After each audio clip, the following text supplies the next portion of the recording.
So 8th May 8:45కి మనం ఈ పాడ్కాస్ట్ షూట్ చేస్తున్నాం. అండ్ 7th May ఎర్లీ అవర్స్లో మనకి ఆపరేషన్ సింధూర్ అయిందని చెప్పి ఒక ఇన్ఫర్మేషన్ వచ్చింది. And that was one of the most prideful moments. అసలు ఆ అటాక్కి, ఆ రిటాలియేషన్కి I think justice is served. ఒక లెవెల్ అయింది, అట్లీస్ట్ ఒక ప్రైమరీ లెవెల్లో అయింది అని చాలా ఆనందం వేసింది. And yesterday was a day to remember మనకి. అబ్సల్యూట్లీ. అండ్ ఈ ఒక్కటి మన ఒక్కరికే కాదు, ఈ మొత్తం ఇన్సిడెంట్ క్లియర్గా ప్రతి తెలుగుడికి అర్థం అవ్వాలి. And he has to celebrate అని చెప్పి ఈ పాడ్కాస్ట్ చేస్తున్నాం. So thank you major, thank you for coming early in this morning. My pleasure Vivek, it's always good to be here. So కొంచెం కాంటెక్స్ట్ స్టార్ట్ చేద్దాం. ఎస్, April 22nd, 2025 నాడు ఏమైంది ఎగ్జాక్ట్గా? పెహల్గామ్ అనే సిటీ అనే ఒక విలేజ్ జేఎన్కేలో ఉందని మనందరికి తెలుసు. It's a very tourist attraction అది. ఇప్పుడు పెహల్గామ్, గుల్మర్గ్ ఇలాంటివి ఏవైతే ఉన్నాయో, సోన్మర్గ్ ఇలాంటి ఏరియాస్ అన్నీ వాటికి కొద్దిగా సిగ్నిఫికెన్స్ ఉంది. అంటే ఈవెన్ ఫర్ ఎగ్జాంపుల్ ఇప్పుడు మనం అమర్నాథ్ యాత్ర స్టార్ట్ చేయాలి అన్నా కానీ అది సోన్మర్గ్ నుంచి కానీ పెహల్గామ్ నుంచి కానీ స్టార్ట్ అవుతుంది. సో జనరల్గా సమ్మర్ హాలిడేస్ స్టార్ట్ అవుతాయి. So most of the tourist wants to go to Kashmir వాళ్ళ పిల్లలతో కలిసి. Same happened this time also. ఇక్కడ మనం కొన్ని పాయింట్స్ గుర్తుపెట్టుకోవాల్సింది ఏంటి అంటే, I have to admit this firstly that somewhere the intelligence has failed. Intelligence వచ్చి ఉండాలి, కాకపోతే హౌ ఇంటెలిజెన్స్ వర్క్స్ ఈజ్ ఒక పెద్ద అదంటారు కదా, needle in a hair stack. So intelligence comes that way. So ఆ హెయిర్ స్టాక్ మొత్తం ఎతకడంలో కొన్నిసార్లు డిలే అవ్వచ్చు, కొన్నిసార్లు we're not searching at the right place, కొన్నిసార్లు వేరే కమిట్మెంట్స్ ఉండొచ్చు which are much more which has a bigger priority than the intelligence that is received. So whatever I said, but intelligence failure అయితే మాత్రం ఖచ్చితంగా అయింది. Especially if 26 civilians are getting targeted, అందులోను tourist, అందులోను they are asking the religion of the tourists and killing, then I think it's the biggest failure of intelligence. అది మనం ఒప్పుకోకపోతే we can't better it next time, we can't correct it next time. So దాన్ని ఖచ్చితంగా మనం first ఒప్పుకోవాలి. ఇంకొక point ఇక్కడ ఏమొస్తుంది అంటే, ఏదైతే ఆ బైసరన్ అనే ఒక మెడో ఉందో దాన్ని జనరల్గా ఒక అమర్నాథ్ యాత్రకి మేబీ ఒక 1 month లేకపోతే ఒక 15 days ముందు ఓపెన్ చేస్తారు. Basically in the month of June లేకపోతే మే ఎండ్ ఆ టైంకి ఓపెన్ చేస్తారు. But this time the local authorities have opened it without informing the security officials అనేది కూడా ఒక ఇన్పుట్ అయితే వచ్చింది. I don't know how credible is it, but ఒక ఇన్పుట్ అయితే మాత్రం అది వచ్చింది. సో ఈ బైసరన్ అనే ప్లేస్కి వెళ్ళాలి అంటే యూ డోంట్ హ్యావ్ రోడ్స్. అంటే వెహికల్ తీసుకొని మీరు డైరెక్ట్గా అక్కడికి వెళ్ళలేరు. You have to either trek, లేకపోతే అక్కడ మ్యూల్స్ కానీ హార్స్ బ్యాక్ రైడ్స్ ఏవైతే ఉంటాయో దాన్ని తీసుకొని it at least take 20-25 minutes even if you are going on a horseback. So అది యాక్చువల్గా టెరైన్ అక్కడ ఉన్నది. సో మనకు తెలిసింది ఏంటి అంటే, ఇట్స్ కవర్డ్ విత్ జంగల్. చుట్టుపక్కల ఏదైతే ఉందో మొత్తం మన పైన్ ట్రీస్ ఉన్న జంగల్ ఏదైతే ఉంటుందో కాశ్మీర్లో బేసిక్గా మనకు కనపడేవి ఆ జంగల్స్ ఉన్నాయి.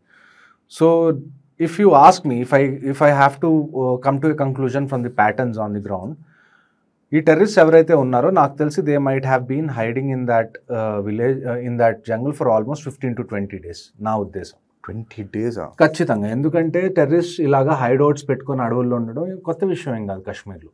This happens on a regular basis. మనం జనరల్గా టెర్రరిస్ట్ని ఎక్కడ పట్టుకుంటాం, ఫర్ ఎగ్జాంపుల్ వాడి హైడౌట్ ఏదన్నా బస్ట్ అయింది అనుకుందాం జంగల్లో, ఫలానా చోట ఒక హైడౌట్ ఉందని మనకి ఇన్ఫర్మేషన్ వచ్చింది, బీట్ మన సోర్సెస్ చెప్పనివ్వండి లేకపోతే టెక్నికల్ ఇంటెలిజెన్స్ అవనివ్వండి. So we go there, we find them, we catch them or we kill them. That is how it happens. But most of the time when a terrorist is in a jungle, it's comparatively safe compared to when he is in a village, when he is in a town. Right. So our first priority generally is to kill terrorists who are roaming in the towns, villages, ఎవరైతే ఇమీడియట్గా strike చేసే capabilities ఉన్నాయో. జంగల్లో ఉన్న వాళ్ళని మేము ఎలా consider చేస్తామంటే, they are looking for logistics. ఇంకా వాళ్ళు రెడీ కాదు అంటే they are hiding somewhere, they are procuring logistics, లేకపోతే వాళ్ళకి ఇంకా ప్లాన్ రాలేదో, లేకపోతే వెనకాల నుంచి ఎవరైతే వాళ్ళ హ్యాండ్లర్స్ ఉన్నారో వాళ్ళకి ఇంకా గో అహెడ్ ఇవ్వలేదో. So that is when these people hide in jungles. అంటే మనకి అడవుల్లో దాక్కుంటారంటే మనకి మామూలుగా ఏమనిపిస్తుంది, చెట్లు పుట్ల మధ్యలో టెంట్స్ వేసుకొని దాక్కుంటారు అలాగా అనుకుంటారు. But the hideouts are much more complicated. Hideouts ఎలాగుంటాయంటే, అక్కడ పైన్ ట్రీస్ ఉంటాయి కదా, దేవదారు వృక్షాలని కూడా అంటారు. అవి వాటి ట్రంక్స్ చాలా వెడల్పుగా ఉంటాయి. ఓకే. వాటి రూట్స్ ఏవైతే ఉంటాయో సగం రూట్స్ ఎక్కడైతే నేల నుంచి బయటకు వచ్చి ఉన్నాయో కొన్ని చెట్లకి మీకు ఏవైతే పెద్ద రూట్స్ ఉంటాయి బాటమ్ లో కనపడుతూ ఉంటాయి, ఎర్త్ నుంచి పైకి ప్లేస్ ఉంటుంది, హాలోగా ఉంటుంది. ఎగ్జాక్ట్లీ. సో వాళ్ళు ఆ రూట్స్ మధ్యలో నుంచి తవ్వుకొని బొరోస్ లాగా చేసుకొని, ఇప్పుడు ర్యాబిట్ హోల్స్ ఉంటాయి కదా అలాంటివి చేసుకొని వాళ్ళు దాంట్లో ఉంటారు. మీరు బయట నుంచి మామూలుగా ఆ జంగల్స్ వెళ్ళినప్పుడు you hardly you can find there is any hideout. So వాళ్ళకి స్కిల్ అంతా ఉంటుంది because most of them are localites also. అంటే మనం లాస్ట్ అటాక్ జరిగినప్పుడు చూసుకున్నా 3 of them were Pakistani terrorist, 2 of them were local terrorist అని మనకు తెలిసింది. సో లోకల్గా ఎవరైతే ఉంటారో they know this terrain very well because they are grown up there. వాళ్ళు అదే అడవుల్లో తిరిగి పెరిగిన వాళ్ళు కాబట్టి ఎక్కడ ఉండాలి, ఎక్కడ హైడ్ అవుట్స్ చేసుకుంటే ఎక్కడ మనకి ఉపయోగపడుతుంది అన్నది వాళ్ళకి గ్రౌండ్ నాలెడ్జ్ చాలా ఎక్కువ లోకల్స్కి, like any other place. So these are the situations we had. So అక్కడికి వచ్చిన తర్వాత మనకు తెలిసింది ఏంటి అంటే అక్కడ ఎవరైతే టూరిస్ట్ ఉన్నారో వాళ్ళందరినీ first they has to get divided respective to religion. Muslims అందరూ ఒకవైపు, హిందూస్ అందరూ ఒకవైపు. వాళ్ళు రావడమే ఓపెన్ ఫైర్ చేశారా? నో, దే స్టార్టెడ్, నాకు తెలిసిన ఇన్ఫర్మేషన్ ప్రకారం ఏంటంటే ఫస్ట్ దే స్టార్టెడ్ ఆస్కింగ్, నువ్వు హిందువా లేకపోతే నువ్వు ముస్లిం చేర్చి. No randomly. ఇప్పుడు ఆ మెడో ఉంది, everybody are doing their own thing and these people came in. అంటే కంప్లీట్గా ఆర్మీ క్లోత్స్లో రాలేదు, ఏవైతే వాళ్ళవి వెస్ట్ ఉంటాయి అంటే టాక్టికల్ వెస్ట్ ఉంటుంది కదా, బుల్లెట్ ప్రూఫ్ వెస్ట్ అని అనలేవు ఎందుకంటే అందులో షీల్డ్ ఉంటేనే బుల్లెట్ ప్రూఫ్ వెస్ట్ అంటాం. అంటే ఒకవేళ బుల్లెట్ ప్రూఫ్ ప్లేట్ ఉంటేనే దాన్ని బుల్లెట్ ప్రూఫ్ వెస్ట్ అంటాం. ఒకవేళ బుల్లెట్ ప్రూఫ్ ప్లేట్ లేదనుకో దాన్ని we just call it tactical jacket or tactical vest. So tactical vest జనరల్గా ఎలాగుంటుంది అంటే ఇట్స్ ఇన్ ఆర్మీ క్యామోఫ్లాజ్ ప్యాటర్న్లో ఉంటుంది. సో అది చూసి పబ్లిక్ ఏమనుకుందంటే ఫస్ట్ ఇండియన్ ఆర్మీ వచ్చిందేమో, మామూలుగా అడుగుతున్నారేమో అని వాళ్ళు అనుకున్నారు. Because you have seen me also, my photos also, కాశ్మీర్లో ఇండియన్ ఆర్మీ ఆపరేట్ చేసినప్పుడు we have beards, we're not in a conventional uniform all the time. So జనాలు అలా అనుకున్నారు ఫస్ట్లో. అండ్ దీనికి ప్రూఫ్ ఏంటి అంటే ఈ అటాక్ మొత్తం అయిపోయిన తర్వాత ఎప్పుడైతే ఇండియన్ ఆర్మీ వచ్చి రెస్క్యూ చేయడానికి ట్రై చేసిందో most of the women were afraid that the terrorist came again. మళ్ళీ వచ్చారని. ఇండియన్ ఆర్మీ వచ్చింది అని చెప్పి వాళ్ళకి నమ్మకం కలగలేదు చాలాసేపు వరకు. ఇండియన్ ఆర్మీ వాళ్ళని కూర్చోబెట్టి, విచ్ వాజ్ వెరీ పెయిన్ఫుల్, వాళ్ళని కూర్చోబెట్టి వాళ్ళకి నచ్చ చెప్పిన తర్వాత దెన్ దే కూల్ డౌన్ కి సరే ఈసారి నిజంగా ఇండియన్ ఆర్మీ వచ్చింది అని చెప్పి. ఆ ముందు వరకు కూడా వాళ్ళని చూసినప్పుడు ఫస్ట్ ఇన్స్టింక్ట్ వాళ్ళకి ఏమనుకుని ఉంటారు అంటే మామూలుగా సోల్జర్స్ వచ్చి ఉంటారు, అడుగుతుంటారు, మామూలుగా ఎంక్వైరీ చేస్తుంటారు అనుకోవచ్చు. So immediately once they started asking religion, ఎవరైతే హిందూ ఉన్నారో వాళ్ళ వైఫ్స్ ముందే వాళ్ళని కాల్చడం మొదలుపెట్టారు పాయింట్ బ్లాంక్ రేంజ్లో. సో ఇప్పుడు కూడా చాలా మందికి it's a very big lawn, చాలా పెద్ద మెడో అది. చాలా మందికి కూడా ఇంకా అసలు అక్కడే ఏదో జరుగుతుందన్న విషయం అర్థం కాలేదు. ఇప్పుడు if somebody is a soldier, ఇప్పుడు నేనున్నాను అనుకోండి, నాకు ఇప్పుడు ఒక గన్ షాట్ వినపడింది అనుకోండి దూరంగా, అది దూరంగా ఉన్నా కానీ I understand it's a gun shot. So I will take precautions. కానీ నార్మల్ పబ్లిక్కి ఎవరైతే ఇండియాలో ఉన్న వేరే స్టేట్స్ నుంచి వెళ్ళిన వాళ్ళకి ఎక్కడైతే లా అండ్ ఆర్డర్ బాగుందో వాళ్ళు లైఫ్లో గట్టిగా ఎప్పుడన్నా గన్ సౌండ్ నిన్ను ఉంటారు, గన్ ఫైర్ అయితే ఎలా ఉంటుందని. సో బిగినింగ్లో చాలా మందికి అసలు అర్థం కాలేదు అది గన్ ఫైర్ అయింది లేకపోతే ఎక్కడన్నా ఏమన్నా అవుతుంది అని. మీరు చూసుంటే వీడియో అహ్మదాబాద్ జిప్ లైన్ ఆయన రిలీజ్ కూడా అవ్వలే. ఎగ్జాక్ట్లీ దట్ వాజ్ అతను జిప్ లైన్ లో వెళ్తున్నారు, వెనకాల 2-3 ఫైర్ అయ్యి కింద పడిపోయి ఉన్నారు. But he couldn't realise that something bad is happening. ఎందుకంటే nobody knows exactly how weapon sounds అన్నది. కరెక్ట్. అందులోనూ everybody must have been in a jolly mood, అంతకు పట్టించుకొని ఉండరు. That also gave an advantage to terrorist. So ఇలాగ they have killed almost 26 people. And అందులో ఒక Kashmiri horse ఏదైతే మ్యూల్ని నడుపుకుంటూ ఉంటారో అందులో ఒక అతను he tried snatching rifle from the terrorist. So అతన్ని కూడా చంపేశారు. సో ఓవరాల్గా we had 26 victims on that day. And that to killing them వాళ్ళ భార్యల ముందు. Some of them are coming there from honeymoon, some of them are coming there with their kids in holidays. So మనం జనరల్గా ఎంత violence చేసినా ఏది చేసినా we keep 2 entities out of it. One is kids, one is women and the other one is elders. అవును.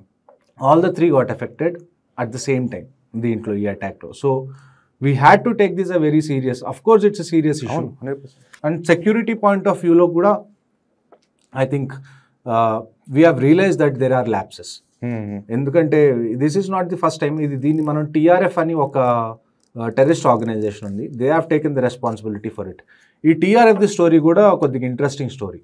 ఎప్పుడైతే మన జైషే మొహమ్మద్ లేకపోతే లష్కరే తైబా, హిజ్బుల్ ముజాహిదీన్ ఇలాంటి టెర్రరిస్ట్ గ్రూప్స్ ఏవైతే ఉన్నాయో a question arise somewhere just before article 370 abrogation. దానికి ముందు ఒక క్వశ్చన్ ఏమొచ్చిందంటే, మీరు మాట్లాడితే మేము కశ్మీర్ కోసం ఫైట్ చేస్తున్నాం అంటున్నారు, కానీ మీ ఆర్గనైజేషన్ పేరులో కశ్మీర్ వర్డ్ లేదు, కశ్మీర్ లాంగ్వేజ్కి సంబంధించిన వర్డ్ లేదు. ఇప్పుడు జైషే మొహమ్మద్ అన్న, లష్కర్ ఏ తైబా అన్న, హిజ్బుల్ ముజాహిద్ అన్న, it's Urdu or Arabic names. It has nothing to do with Kashmir culture. పోనీ ఫర్ ఎగ్జాంపుల్ ఎవరైతే దీన్ని ఫామ్ చేశారో వాళ్ళు కశ్మీరీజా అంటే వాళ్ళు కశ్మీరీస్ కాదు. One of them is from Pakistan Punjab region. So everybody started questioning their credibility. మీరు కశ్మీర్ కోసం చేస్తా అంటున్నారు, కాకపోతే మీవన్నీ ఇస్లామిక్ నేమ్స్ ఉన్నాయి, అరబిక్ నేమ్స్ ఉన్నాయి. ముజాహిదీన్ అంటే బేసికల్గా హూ ఫైట్స్ ఫర్ రిలీజన్ అని అర్థం. So you don't have Kashmiriyat in it, you have religion in it అనే ఒక క్వశ్చన్ వచ్చింది. That is when these people started bringing out these proxy organisations. TRF అని ఒకటి వచ్చింది, అప్పుడు యాంటీ ఫాసిస్ట్ ఫోర్స్ అని ఒకటి వచ్చింది. ఇలాంటివన్నీ article 370 when I was in Kashmir, article 370 తీసేసే టైంలో మొదలైన పుట్టగొడుగులు ఇవన్నీ. సో టీఆర్ఎఫ్ ఫస్ట్ లో they claim the responsibility for the attack మొత్తం. సో లష్కర్ తోబా, జైషే మొహమ్మద్ వీళ్ళే ఫండ్ చేశారు టీఆర్ఎఫ్ వాళ్ళని. It's not even funding, it's just like benami. ఇందులో కొత్త ఆర్గనైజేషన్ కూడా వాళ్ళు ఏమి కొత్త వాళ్ళని తీసుకొచ్చి పెట్టింది లేదు. It's just the name has change, the people are the same. ఇందులో ఈ పాకిస్తానీ టెర్రరిస్ట్ ఎవరైతే ఉన్నారో అందులో ఒక వ్యక్తి హషిష్ మూసా అనుకుంటా అతని పేరు. He was an ex Pakistani para commando. So అతను you have to understand the mind set of Pakistan from this. Somebody who served in the Pakistan army, అందులోనూ ఒక ఎస్ఎస్జి కమాండో లాగా సర్వ్ చేసిన రిటైర్ అయిపోయి he is joining terrorist ranks అంటే you have to understand the fanaticism రిలీజియన్కి సంబంధించి అక్కడ ఎలా ఉంటుంది. ఈవెన్ రీసెంట్ మనం అటాక్స్ లో చూసుకున్నా కానీ మెజారిటీ ఆఫ్ ఇన్ఫ్రాస్ట్రక్చర్ మనం డ్యామేజ్ చేసింది ఏంటి? మదర్సాస్. ఈ టెర్రరిస్ట్ లాంచ్ ప్యాడ్స్ అని మనం ఏమైతే వేటిని అంటామో basically they are concealed, they are camouflaged as madrasas కానీ మస్జిద్స్ కానీ. So you have to understand అక్కడ రిలీజియన్ పేరు మీద ఎంత దాన్ని ఏమంటారు డాక్టరినేషన్ అవుతుందో every day, starting from kids to even army soldiers. So you have to understand the mind set of that country ఇలా జరుగుతున్నప్పుడు. మీరు ఇంటెలిజెన్స్ ఫెయిలియర్ ఉన్నారు కదా, సో దీనికి కొంచెం చిన్న కాంటెక్స్ట్ ఇస్తే, యాక్చువల్లీ మోదీ గారు హీ హ్యాస్ టు ఒక కాట్రా నుంచి శ్రీనగర్కి ఒక రైల్వే లైన్ ఓపెన్ చేయాలి ఆయన. బికాస్ ఆఫ్ వెదర్ కండిషన్స్ వలన ఆయన తన ఎంటైర్ ట్రావెల్ని పోస్ట్పోన్ చేసుకున్నారు because of the weather conditions. Actually వాళ్ళు ఆయనని టార్గెట్ చేద్దాం అనుకొని అది పోస్ట్పోన్ అయ్యి, మీరు అన్నట్టు ఇప్పుడు now I'm able to connect the dots. 20 days అక్కడ ఉండి ఆయన టార్గెట్ చేద్దామని పోస్ట్పోన్ అయ్యేసరికి వాళ్ళు సెకండరీ ప్లాన్ ఇక్కడికి వెళ్ళారు. బట్ థింగ్ ఈజ్ వాళ్ళకి పాసిబిలీ ఇండియన్ గవర్నమెంట్కి ఇలా అటాక్ అవ్వచ్చు అనే ఒక ఎగ్జాక్ట్ వచ్చే ఉంటుంది. దాన్ని అది ఎక్కడ అవుతుంది, ఎలా అవుతుంది, I told you it's lot of permutation and combinations that we have to find out. ఇంకొకటి ఏంటంటే Modi ji was suppose to visit Jammu. Katra అనేది మనది ఎక్కడైతే వైష్ణోదేవి మాత టెంపుల్ ఉంటుందో అది బేసికల్లీ కట్రా. సో అది జమ్మూ రీజియన్లో పడుతుంది. He was not even suppose to go to Kashmir, he was suppose to go to Jammu. జమ్మూలో కట్రా ఏదైతే ఉందో అండ్ పెహల్గామ్ ఏదైతే ఉందో there is lot of distance in between them. So I don't think their first target is Modi. But at the same time కానీ intelligence ఏజెన్సీస్కి ఏమనిపించి ఉండొచ్చు అంటే, since the prime minister is visiting, వాళ్ళ కాన్సన్ట్రేషన్ అక్కడ ఎక్కువ ఉండొచ్చు. సో మేబీ మనకి ఇంటెలిజెన్స్ రిపోర్ట్స్ వచ్చినాయి and prime minister is also visiting the state, కాబట్టి ప్రైమ్ మినిస్టర్ మీద అయ్యే ఛాన్సెస్ ఎక్కువ ఉన్నాయి ఏమో అని చెప్పి వాళ్ళ ఫోకస్ అటువైపు డైవర్ట్ అయ్యి ఉండొచ్చు. But it came out of syllabus లాగా చెప్పుకోవాలి మనం కూడా ఒక రకంగా. ఎందుకంటే ఇంతకు ముందు ఎప్పుడు కూడా టెర్రరిస్ట్ డైరెక్ట్గా టూరిస్ట్ని అటాక్ చేయడం కానీ వాళ్ళని టార్గెట్ చేయడం కానీ వెరీ రేర్ ఇన్స్టెన్సెస్. నేనున్నన్ని రోజులు కూడా అంటే I have scene threats on Amarnath యాత్ర, లేకపోతే పిలిగ్రిమ్స్ మీద అయితే నేను కంటిన్యూస్గా చూసాను ఏదో ఒక థ్రెట్. కానీ టూరిస్ట్ మీద ఎవరైతే నార్మల్గా తిరగడానికి అక్కడికి వస్తారో వాళ్ళ మీద డైరెక్ట్గా టార్గెట్ చేయడం అనేది ఈ టీఆర్ఎఫ్ఏ ఇంతకుముందు ఒకటి జమ్మూ రీజియన్లో ఒక బస్ని వాళ్ళు ఒక లోయలోకి పడేయడానికి they have made something in such a way that the bus went in to the entire valley. So అలాగొకటి చేశారు ఫస్ట్ టైం టూరిస్ట్ని అటాక్ చేస్తూ. బట్ దాన్ని ఏమంటారు, దాని మీద మనం యాక్షన్ తీసుకోవాలి. We thought it could be suspicious but we don't have any credible report for that కి టీఆర్ఎఫ్ వాళ్ళే ఇది చేశారు అని. But when Pahalgam happened that's when the dots got connected. అవును. సో ఈ టీఆర్ఎఫ్ అనే వాళ్ళు ఏం చేస్తున్నారంటే they started playing very very dirty game. ఎందుకంటే ఇంతకు ముందు ఎవరైతే టెర్రరిస్ట్ ఉండేవాళ్ళో they hardly use to touch tourist. ఎందుకంటే ఒకసారి టూరిస్ట్ మనం టచ్ చేస్తే మనకి కాశ్మీర్లో ఉన్న లోకల్ సపోర్ట్ పోతుందేమో అన్న ఏదో ఒక చిన్న భయం టెర్రరిస్ట్కి ఎప్పుడు ఉండేది. ఎందుకంటే అట్ ది ఎండ్ టెర్రరిస్ట్ ఒకవేళ ఎప్పుడన్నా ఆపరేషన్లో చిక్కుకుపోతే it's the locals who support them and make them flee from. So అలాంటి టైంలో ఇంతకుముందు ఎప్పుడు టెర్రరిస్ట్ డైరెక్ట్గా టూరిస్ట్ని టార్గెట్ చేయడం కానీ అటాక్ చేయడం కానీ నెవర్ హర్డ్ ఆఫ్ డైరెక్ట్గా. పిలిగ్రిమ్స్ని ఎస్, బట్ టూరిస్ట్ని హార్డ్లీ. ఎవరైనా క్రాస్ ఫైర్లో లేకపోతే ఆపరేషన్ జరుగుతున్నప్పుడు స్టోన్ పెల్టింగ్లో ఇరుక్కుపోయి చనిపోయి ఉన్నారు కానీ nobody was directly targeted earlier. So maybe అది అసలు ఆ థాట్ మైండ్లోకి వచ్చి ఉండదు ఇలాగా అనార్మ్డ్ సివిలియన్స్ని టార్గెట్ చేస్తారు అని. దానితోడు ఏంటంటే ఎక్కడైతే టూరిస్ట్ స్పాట్స్ ఉంటాయో ఈ టూరిస్ట్ స్పాట్స్లో మనకి లోకల్ కాశ్మీరీ కూడా ఉంటారు కదా. Not just tourist. అక్కడ టూరిస్ట్ ఉండాలి అంటే అక్కడ somebody local Kashmiri must be doing some business. ఎవరన్నా టూర్ గైడ్ అయి ఉంటారు, ఎవరన్నా ఏదన్నా ఈటరీ షాప్స్ పెట్టుకొని ఉంటారు, ఎవరన్నా ఈ హార్స్ బ్యాగ్స్ కానీ మ్యూల్స్ కానీ ఇవి నడుపుతూ ఉంటారు. So that is a mixed place. అక్కడ ఎవరికైనా తగలచ్చు. అక్కడ ఫైరింగ్ చేసినా లేకపోతే అక్కడ ఏదైనా టెర్రరిస్ట్ ఫైర్ ఓపెన్ చేసినా కానీ it's not just tourist who can be killed. Local Kashmiris కూడా చనిపోవడానికి ఛాన్స్ ఉంది కాబట్టి అది ఎక్కువగా చేసేవాళ్ళు కాదు. And that is the same reason వీళ్ళు ఈసారి వచ్చి they just didn't open fire. ఎందుకంటే వాళ్ళు ఫైర్ ఓపెన్ చేస్తుంటే డైరెక్ట్గా అది లోకల్ కాశ్మీరీకి కూడా తగిలేది and they would have got backlash. So that is the reason they asked ప్రతి ఒక్కళ్ళని నించోబెట్టి అసలు నువ్వేంటి, నువ్వు హిందువా, నువ్వు ముస్లిమా, ముస్లిం అయితే నువ్వు కల్మా చెప్పు, ఒకవేళ నువ్వు ముస్లిం అంటుంటే నువ్వు కల్మా చెప్పకపోతే remove your trousers and show your circumcision, అప్పుడే మేము మిమ్మల్ని వదిలేస్తామని చెప్పి that is how they targeted. ఇప్పుడు ఈ టీఆర్ఎఫ్ అన్న వాళ్ళు వెంటనే మేమే చేసామని క్లెయిమ్ చేశారు. క్లెయిమ్ చేసిన తర్వాత ఒక 3 days తర్వాత మళ్ళీ వాళ్ళు ఒక స్టేట్మెంట్ ఇచ్చారు, మాకు సంబంధం లేదు, మా అకౌంట్స్ అన్ని హ్యాక్ అయిపోయినాయి, మేమంతా అసలు మొత్తం ఇండియన్ గవర్నమెంటే చేసింది, హ్యాక్ చేసేసింది, మేము చేయలేదు అని చెప్పి చెప్తున్నారు. బయటికి వచ్చిన తర్వాత why did they go back? Because in the beginning they thought they will be, అంటే వాళ్ళకి చాలా సపోర్ట్ వస్తుంది కాశ్మీర్ నుంచి అని అనుకున్నారు. But they didn't understand Kashmiris are also at the receiving end because of it. Article 370 తర్వాత టూరిజం అనేది హ్యూజ్గా బూస్ట్ అయింది, అసలు హ్యూజ్ పెరిగిపోయింది. ఈవెన్ గుల్మర్గ్లో ఫ్యాషన్ షోస్ జరిగినాయి, bikini fashion shows in Gulmarg మంచులో, which was unheard of. Right. Multiplexes open అయినాయి, ఒక మొత్తం ఎకోసిస్టమ్ బూమ్ అయింది. You have to understand how a local Kashmiri things. ఒక బేసిక్, ఒక బిలో పవర్టీ లైన్ లేకపోతే పవర్టీకి జస్ట్ పైన ఉన్న కాశ్మీరీ ఎలా ఆలోచిస్తాడు అంటే, Kashmir is a society with almost 97 to 98% of Muslim population. వాళ్ళు ఇప్పుడు హైదరాబాద్ మనం తీసుకుంటే ఇక్కడ you have people from all the races, all the ethnicities, all the religions. So మనకి తెలుసు వీ కెన్ కో ఎగ్జిస్ట్ అన్న విషయం మనకు తెలుసు and we're okay with it. But కాశ్మీర్లో ఎలాగంటే they don't want coexistence, they don't want any outsiders to come there.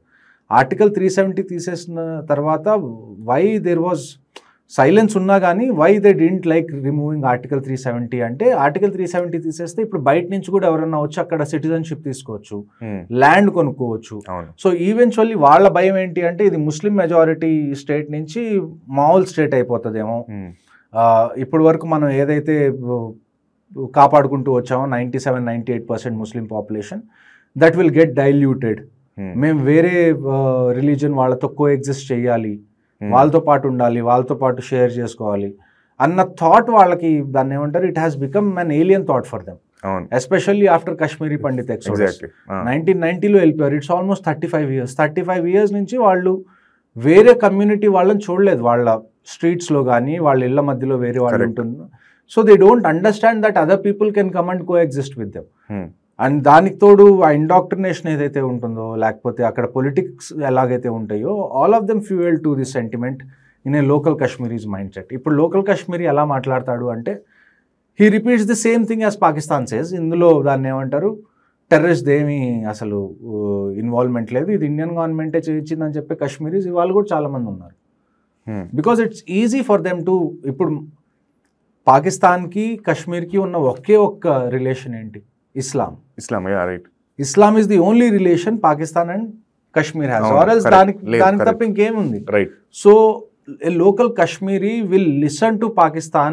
ఎందుకంటే mind అలా ట్యూన్ చేశారు కాబట్టి. అలా ట్యూన్ చేశారు and they feel they are brothers because they are from the same religion, that brotherhood is there. So even if you put 100% proofs in front of a Kashmiri, వాడు మాత్రం ఒక పాకిస్తానీ చెప్పింది నమ్మడానికి ఎక్కువ ఇష్టపడతాడు. ఐఎమ్ నాట్ సేయింగ్ అందరూ అలా ఉంటారని, but majority of them are not educated. అక్కడ ఒక మూవీ థియేటర్ అంటూ లేదు, ఒక మల్టీప్లెక్స్ అంటూ లేదు. దాన్ని ఏమంటారు, రూరల్ విలేజెస్లోకి వెళ్తే there is no entertainment, there is no proper education. So అలాంటి వాళ్ళకి మీరు ఎంత ప్రూఫ్స్ చూపించినా కానీ what they would think is this is all propaganda. The opposite person is from the same religion I am, so he must be saying the truth. Correct. So వాళ్ళు ఆ mind సెట్లో ఉంటారు. So that is the reason. దాన్ని ఏమంటారు, ground మీద కూడా వాళ్ళకి support దొరకడానికి, లాజిస్టికల్గా, ఆపరేషనల్గా, ఐడియాలజికల్గా ఈ సపోర్ట్ దొరకడానికి this is a very big reason. You accept it or deny it, this is the reason. Right. ముందుకెళ్లే ముందు ఒకసారి సపోర్ట్ గురించి మాట్లాడుకుందాం. పాకిస్తాన్లో టెర్రరిస్ట్ ఆర్గనైజేషన్స్ ఉంటాయి కదా, అండ్ పాకిస్తాన్ టెర్రరిస్ట్ ఆర్గనైజేషన్ ఒక సైడ్ అయితే పాకిస్తాన్ ఆర్మీ ఇంకో సైడ్. కానీ కంటిన్యూస్గా ఈ రెండింటిని లింక్ చేసేస్తారు. అవును. And why do they link? అసలు ఇద్దరి మధ్య లింక్ ఏంటి? Link is the ISI. Okay. ISI ఏదైతే ఉందో పాకిస్తాన్, ఐఎస్ఐ అంటే ఇంటర్ సర్వీసెస్ ఇంటెలిజెన్స్. ఓకే. మన R&AW ఎలాగుందో ISI is Pakistan's intelligence wing. Correct. So the Pakistan army and the terrorist come in intersection just because of ISI. ఐఎస్ఐది పని ఏంటి? ఇప్పుడు రాది కానీ ఎవరిదైనా ఎనీ సీక్రెట్ ఏజెన్సీ ఇది ఎలాగుంటుంది పని, they don't do things themselves most of the time, they use proxies. అవును. So that is what ISI has been cultivating. Pakistan ఎప్పుడైతే ఫామ్ అయిందో, ఇప్పుడు మన ఫస్ట్ వార్ చూసుకుంటే పాకిస్తాన్ ఫామ్ అయిన తర్వాత 1947-48లో కాశ్మీర్లో they raided with Pashtun tribals, వాళ్ళందరినీ తీసుకొని. సో అప్పటి నుంచి it's not just Pakistan army that fights every time. Pakistan ఆర్మీతో పాటు పష్తూన్ ట్రైబ్స్ ఉంటారు, లేకపోతే ఈ ప్రాక్సీ టెర్రరిస్ట్ ఆర్గనైజేషన్స్ ఉంటాయి, లేకపోతే అసలు ఇదంతా అవ్వడానికి ఇంకొక రీజన్ ఏంటి అంటే US has stayed in Afghanistan for so many years. వాళ్ళకి ఒక లోకల్ సపోర్ట్ కావాలి అండ్ ఆఫ్ఘనిస్తాన్ నుంచి ఆ సపోర్ట్ వాళ్ళకి దొరకలేదు. So they approached Pakistan. Pakistan has been doing that dirty work for US for the last 30 years ఆఫ్ఘనిస్తాన్లో. ఇప్పుడు అందుకే డ్యూరెంట్ లైన్లో ఏదైతే ఆఫ్ఘనిస్తాన్ పాకిస్తాన్ బార్డర్ ఉందో అక్కడ కూడా టెన్షన్స్ ఎందుకున్నాయి అంటే ఆఫ్ఘనిస్తాన్ వాళ్ళు ఎవరైతే ఉన్నారో Afghanis, they don't trust Pakistanis. So అక్కడ కూడా వాళ్ళు ప్రాబ్లం క్రియేట్ చేసుకున్నారు. So when I say there are terrorist and Pakistan army is one, that the main reason is ISI. And దాన్ని ఏమంటారు, దే గ్లోరిఫై దెమ్. అంటే వాళ్ళు టెర్రరిస్ట్, ఇప్పుడు మనం అంటున్నాం వాళ్ళని టెర్రరిస్ట్ అని, యునైటెడ్ నేషన్స్ వాళ్ళని టెర్రరిస్ట్ అని ప్రకటించింది. బట్ అక్కడ లోకల్స్కి, పాకిస్తాన్లో ఉండే లోకల్స్కి, పాకిస్తాన్ ఆర్మీ వాళ్ళకి they don't see them as terrorist. Differentiation లేదు. వాళ్ళు కూడా వారియర్సే, వాళ్ళు కూడా ఫ్రీడమ్ కోసం ఫైట్ చేసే వారియర్స్. ఎగ్జాక్ట్లీ. వాళ్ళని అలాగా చెప్పి హీరోని చేయకపోతే నెక్స్ట్ మళ్ళీ మదర్సాల నుంచి కొత్త వాళ్ళు పుట్టుకురారు కదా. So that is one way of దాన్ని ఏమంటారు, giving them validation time to time, so that new terrorist also keep farming up. Right. So that is the ground reality. వాళ్ళకి ఆ సపోర్ట్ కాకుండా లాజిస్టికల్, మనకి గన్స్, వెపనరీ సపోర్ట్ కూడా ఇస్తూ ఉంటారా? చూడండి, వెపన్స్ అనేది it's a very easy thing to get. Weapons are the most easiest thing to get if you are in Pakistan, Afghanistan ఆ ఏరియాస్లో ఉంటే మీకు వెపన్స్ గురించి మీరు టెన్షన్ పడాల్సిన అవసరం లేదు. మీరు ఫస్ట్ టెన్షన్ పడాల్సింది మనకు ఒక మనిషి దొరుకుతాడా, ఆ బాంబ్ జాకెట్ వేసుకోవడానికి మనిషి దొరుకుతాడా, మనకి ముజాహిద్ దొరుకుతాడా అన్నది మెయిన్ ఇంపార్టెంట్. ఎందుకంటే there are lot of news that చాలామంది ఈ విషయం మీద మాట్లాడలేదు ఇప్పుడు వరకు. ఈ టెర్రరిస్ట్ ఈ మధ్య M4 కార్బైన్స్ యూజ్ చేస్తున్నారు, యుఎస్వి. ఇంతకుముందు AK-47 యూజ్ చేసేవాళ్ళు, ఇప్పుడు M4 కార్బైన్స్ యూజ్ చేస్తారు. మన పాల్గామ్ దాంట్లో కూడా M4 కార్బైన్ యూజ్ చేస్తారు. ఇందులో మనం 2 విషయాలు చూసుకోవాలి. ఈ M4 కార్బైన్స్ ఎక్కడి నుంచి వచ్చినాయి, అవి నిజమైన M4 కార్బైన్స్? దెర్ ఆర్ 2 థియరీస్ నాకు తెలిసింది. ఫస్ట్ ఏంటి అంటే, ఆఫ్ఘనిస్తాన్లో యుఎస్ వెళ్ళేటప్పుడు దే హ్యావ్ చాలా వాళ్ళ ఆర్డినెన్స్ వాళ్ళ వదిలేసి వెళ్ళిపోయారు. బట్ ఆఫ్ఘనిస్తాన్కి పాకిస్తాన్కి పడట్లేదు. Did they really sell it to Pakistan? అక్కడ ఒక క్వశ్చన్ వస్తుంది. సెకండ్ విషయం ఏంటి అంటే, పాకిస్తాన్లో గన్ కల్చర్ అనేది కొన్ని ఏరియాస్లో ఏవైతే టువర్డ్స్ ఆఫ్ఘనిస్తాన్ వైపు ఏవైతే ఏరియాస్ ఉన్నాయో అక్కడ గన్ కల్చర్ అనేది చాలా ఎక్కువ. గన్ కల్చర్ అంటే ఐఎమ్ నాట్ సెయింగ్ గన్ కొనుక్కొని ఇంట్లో పెట్టుకోవడం, గన్స్ తయారు చేయడం, గన్ విత్ చిన్న ఫ్యాక్టరీస్ ఉండడం. లాస్ట్ టైం కూడా మనం AK-47 గురించి మాట్లాడుకున్నప్పుడు ఐ హావ్ టోల్డ్ యూ, వాళ్ళకి ఒక M4 కార్బైన్ దొరికింది అనుకోండి ఒక రైఫిల్, దాన్ని రివర్స్ ఇంజనీర్ వాళ్ళు చేస్తారు. రివర్స్ ఇంజనీర్ చేసి ఫస్ట్ కాపీస్ చేయడానికి వాళ్ళకి పెద్ద టైం పట్టదు. It my take hardly 3 to 4 months. So ఇప్పుడు ఏవైతే ఈ టెర్రరిస్ట్ తీసుకొస్తున్నారో ఇవి నిజమైన యుఎస్ వదిలేసిన ఆర్డినెన్సా, లేకపోతే or this replicas of M4 carbines being manufactured in Pakistan?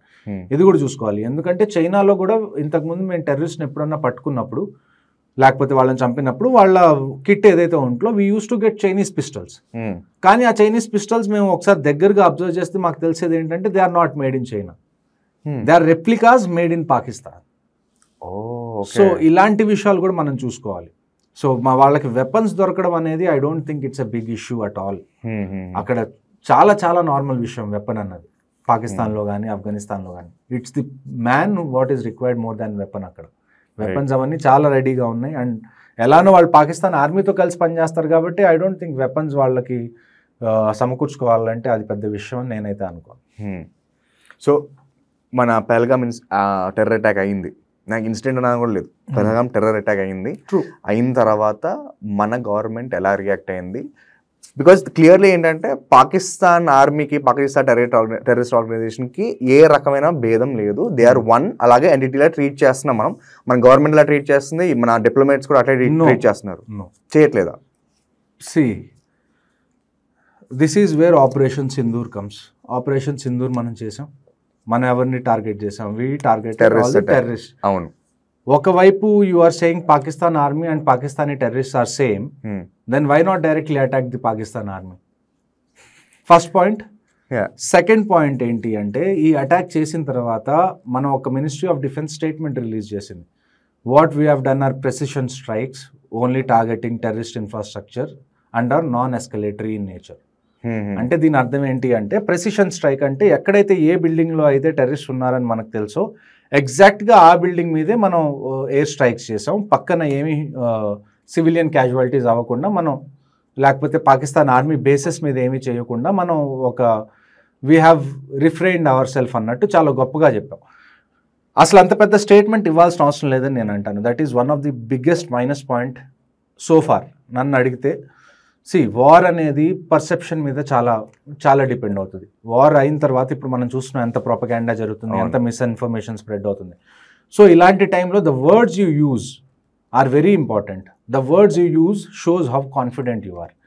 ఎప్పుడైతే మనం దాన్ని ఏమంటారు ఫస్టే మనం ఎక్స్ప్లెనేషన్స్ ఇచ్చుకోవడం మొదలుపెట్టామో it shows somewhere we're apologetic. ఇప్పుడు ఒక ఇజ్రాయెల్ లేకపోతే యుఎస్ ఎక్కడైనా బాంబు వేసింది, will they keep explaining themselves? No, they don't explain. They just say we have done it, we have done it, we have done it. ఈ టైంకి ఇక్కడిక్కడే మేము చేసాం అంతే. ఒకవేళ I expected India also to do the same which I didn't like. ఇలాగ వాళ్ళు ఇంత పెద్ద స్టేట్మెంట్ ఇవ్వాల్సిన అవసరం లేదు. జస్ట్ పలానా డేట్కి పలానా చోట మాకు ఇక్కడ టెర్రరిస్ట్ ఉన్నారని మాకు తెలుసు, we have just strike them అంతే. ఇట్స్ నాన్ దాన్ని ఏమంటారు ఇట్స్ ప్రెసిషన్ స్ట్రైక్, లేకపోతే దీన్ని ఎస్కలేట్ చేయట్లేదు, లేకపోతే పాకిస్తాన్ ఆర్మీ బేసెస్ మేము టచ్ చేయలేదు, ఇంత చెప్పాల్సిన అవసరమే లేదు. Let them question then you give the answer. Why do you have to answer, why do you have to be apologetic in the beginning itself is the question. అది నాకు అస్సలు నచ్చలేదు. ఇంకొక విషయం ఏంటి అంటే ఇందులో for the first time after 1971 తర్వాత 3 ట్రై సర్వీసెస్ 3 కలిసి చేసిన ఆపరేషన్ సింధూర్. అంటే Indian army, Indian navy, Indian air force 3 involve అయినాయి దీనిలో. You have done such a beautiful, such a grand operation. You shouldn't be justifying why you have done it అన్నది నా క్వశ్చన్. So let's see. And ఇలాగా statement ఇచ్చిన తర్వాత కూడా one hope ఏంటి అంటే ఎవరైతే మన former chief of army staff ఉన్నారో జనరల్ నరావని, ఆయన ట్వీట్ చేశారు this is just the beginning అని. అవును చూసాను. So let's see. ఇలాగా స్టేట్మెంట్ ఇచ్చినా కానీ let's hope this is a deception and there will be a round 2. Right. And round 2 should be on Pakistan military. That is the only way we are going to crack this problem. మాట్లాడదాం ఈ operations గురించి ఇంకొంచెం డెప్త్లో మాట్లాడదాం. Definitely. దీని ముందు మన government first ఏంటంటే war is the last resort. War ఎప్పుడైతుంది అంటే ప్రతి డిప్లొమాటిక్ ఎఫర్ట్ ఫెయిల్ అయితేనే వార్ అవుతుంది అన్నది. ఇప్పుడు మనం చేసింది కూడా వార్ కాదు, మనం ఒక రిటాలియేటరీ స్ట్రైక్ చేసాం. అంటే మనం ఒక టెక్నికల్ చెప్పాలంటే చెప్పాలంటే మనం రివెంజ్ తీర్చుకున్నాం అంతే. రైట్. సో దాని ముందు మన గవర్నమెంట్ ఏమేం చేసింది? Let's go through that sir. Okay. So first ఎప్పుడైతే ఇది జరిగిందో we were all war mongering, మాకు వార్ కావాలి, అది ఇది కావాలని చెప్పి జనాలందరూ రోడ్ల మీదకి వచ్చారు. అవును. బట్ వార్ అలా అవ్వదు. వార్ ఎలా అవుతుంది అంటే మీకు అన్నిటికన్నా చూడండి, ఎక్విప్మెంట్ మీ కంట్రోల్లో ఉంటుంది. మీరు ఎంత ఎక్విప్మెంట్ తీసుకెళ్ళాలి, ఎంత స్పేర్ పార్ట్స్ కావాలి, ఎంత మ్యాన్ పవర్ కావాలి, all these logistics are in your hand. But there are few things which are beyond your control. అందులో అన్నిటికన్నా ఫస్ట్ ఏంటి అంటే nature, mother nature is beyond your control. Weather అనేది, టెరైన్ అనేది, it's beyond your control. దానికి తగ్గట్టు మీరు adjust అవ్వాలి తప్ప మీకు తగ్గట్టు నేచర్ కానీ, వెదర్ కానీ, టెరైన్ కానీ అడ్జస్ట్ అవ్వదు. ఫర్ ఎగ్జాంపుల్ మనం 1971 తీసుకుంటే ఫస్ట్ దాన్ని ఏమంటారు, శామ్ మానిక్షా గారికి, ఫీల్డ్ మార్షల్ శామ్ మానిక్షా గారికి ఇందిరాగాంధీ ఆల్మోస్ట్ చాలా నెలల ముందే ఆవిడ చెప్పారు, let's go to war on Bangladesh అని. అప్పుడు any vice general, any general who has been on ground, ఆయన ఏమంటారు అంటే ఇప్పుడు మనం యుద్ధానికి వెళ్తే మనం వెళ్ళొచ్చు, there is no problem, but will definitely lose. ఎందుకంటే మాన్సూన్స్ టైంలో Bangladesh becomes like an ocean, big ocean. Flooding ఎక్కువ ఉంటుంది, రివర్స్ ఏవైతే దాని విడ్త్ ఉంటుందో అది చాలా పెరిగిపోతుంది, ఫ్లడ్డింగ్ అదంతా వచ్చేసి. సో మన ట్యాంక్స్ అన్ని మనం ఒకవేళ ట్యాంక్స్ తీసుకెళ్లాలంటే మనం క్రాస్ చేయలేం. ఒకవేళ మనం బై వాటర్ వెళ్ళినా కానీ పాకెట్స్లో మనం అక్కడ చిక్కుకుపోతాం. వి కాంట్ దాన్ని ఏమంటారు ఎక్స్ప్లాయిట్ చేయలేము మనం టెరైన్ని అని చెప్పి ఆయన డిలే చేసి ఎప్పుడు వార్ చేస్తే కరెక్ట్ టైం, ఎప్పుడు వార్ చేస్తే మనకు అడ్వాంటేజ్ ఉందో అది చూసి ఆయన వార్ చేశారు కాబట్టి వీ కుడ్ లిబరేట్ బంగ్లాదేశ్. లేకపోతే just politicians whims and fancies మీద మనం వార్కి వెళ్తే it's not how it is going to work. So ఇక్కడ మనం జనాలు ఎంత వార్ అని చెప్పుకున్నా కానీ there are lot of things. అంటే ఎలాంటి విషయాలు కూడా ఇంపార్టెంట్ అంటే ఫర్ ఎగ్జాంపుల్ ఇప్పుడు మనం మాక్ డ్రిల్స్ గురించి మాట్లాడుకుంటున్నాం కదా, ఒకవేళ నిజంగా అటాక్ అయిందనుకోండి, tell me who has the biggest responsibility in mock drill? Local police forces? It's the electricity department. The first thing you do is black out the entire city. Right. So you need people at every substation, every power station. వాళ్ళకి ఏం చేయాలో తెలియాలి, వాళ్ళకి ఏం చేయాలి, ఎప్పుడు connection cut చేయాలి, వాళ్ళకి ఆర్డర్స్ ఎలాగ వస్తాయి, ఎక్కడి నుంచి వస్తాయి. So there is lot of coordination at ground level. ఇది జస్ట్ ఆర్మీ ఒక్కటి మేము వెపన్స్ తీసుకొని వెళ్ళిపోయి మేము ఫైట్ చేయాలి అంటే we can fight, there is we will definitely fight, that is not a problem for us. కానీ మీరు కొలెటరల్ డ్యామేజ్ జీరో పెట్టాలి అంటే you have to take care of lot of things on ground. వార్కి వెళ్ళాలంటే country మొత్తం prepare, country మొత్తం starting from somebody who is a sewage worker దగ్గర నుంచి, ఎసెన్షియల్ మీకు ఎవరైతే రోజు ఉదయాన్నే వచ్చి పాలు పోస్తున్నారో వాళ్ళ దగ్గర నుంచి. ఎందుకంటే రేపు వార్ జరగడం స్టార్ట్ అయింది, మీరు పెట్రోల్ పంపులు కానివ్వండి లేకపోతే నిత్యావసర వస్తువుల కోసం కానివ్వండి మీరు రోడ్ ఎక్కుతారా ఎక్కడ? You need to have all the దానికి అంటే ఒకవేళ వార్ ఒక 4 months కంటిన్యూస్గా జరిగింది, ఆ 4 monthsకి సరిపోయే రాషన్ ఉందా ఇండియా దగ్గర? స్టాక్ ఉందా, లేకపోతే అమ్యునిషన్ ఉందా, స్పేర్ పార్ట్స్ ఉన్నాయా, మెడికల్ సప్లైస్ ఉన్నాయి, ఫ్యూయల్ ఉందా, ఎవ్రీథింగ్. ఏదో ఒక సిటీలో ఖచ్చితంగా బాంబింగ్స్ అయితే అవుతాయి. పాకిస్తాన్ ఆర్మీ ఈజ్ ఒకవేళ పాకిస్తాన్లో ఏదన్నా, పాకిస్తాన్ ఫామ్ అయింది ఇండియా నుంచి, India was in a bad state back then. So ఎవరైతే పాకిస్తాన్లోకి వెళ్ళారో ఇండియా నుంచి వాళ్ళు ఎప్పుడు డెవలప్ అవ్వలేకపోయారు. పాకిస్తాన్లో ఉన్న ఒకే ఒక డెవలప్డ్ ఇన్స్టిట్యూషన్ ఏదైనా ఉందంటే అది army, because it came out of Indian army. అంటే ఇంతకుముందు బ్రిటిష్ ఇండియన్ ఆర్మీ ఏదైతే ఉందో దానిలో నుంచే వెళ్ళారు కాబట్టి వాళ్ళ బేసిక్స్ కొద్దిగా స్ట్రాంగ్గా ఉంటాయి, వాళ్ళకి దాన్ని ఏమంటారు ఆ నాలెడ్జ్ ఉంది కాబట్టి they are able to rule that country. So you can't take Pakistan army lightly also. So just మన దగ్గర ట్యాంక్స్ ఉన్నాయి, మన దగ్గర వెపన్స్ ఉన్నాయి, మనం వెళ్ళి ఫైట్ చేస్తామంటే that's not how it is going to work. వాళ్ళు ఏదో ఒక సిటీ మీద ఒకవేళ బాంబే స్ట్రైక్ చేశారనుకోండి, air strike, you also need ఆ సిటీలో ఉన్న జనాలందరూ ఆ మాక్ డ్రిల్స్ చేస్తున్నారు ఇంతకుముందు, can they survive, local administration ఎంత సపోర్ట్ చేయాల్సి వస్తుంది వాళ్ళకి అలాంటి టైంలో. So all these things, under ground bunkers ఉన్నాయా లేవా, వాళ్ళకి వెళ్ళడం తెలుస్తుందా లేదా, ఎక్కడ తెలుసా లేదా, ఇన్ఫర్మేషన్ ఉందా లేదా, ఎవ్రీథింగ్. సైరన్స్ పనిచేస్తున్నాయి, హాస్పిటల్స్ ఫిల్ అయిపోతాయి, హాస్పిటల్స్లో మనకు కావాల్సిన మెడికల్ సప్లైస్ ఉన్నాయా లేవా, అందరికీ టైంకి అందుతుందా లేదా ట్రీట్మెంట్ అనేది, ఇలాంటి చాలా విషయాలు గ్రౌండ్లో మీరు చూసుకున్న తర్వాతే మీరు వార్కి వెళ్తారు. Especially if you want to keep the collateral damage minimum. అలా కాదు జనాలు ఏమైనా పర్లేదు మాకు పాకిస్తాన్ని నాశనం చేయడం ఇంపార్టెంట్ అన్న ఉద్దేశంతో వెళ్తే we can go just the next day.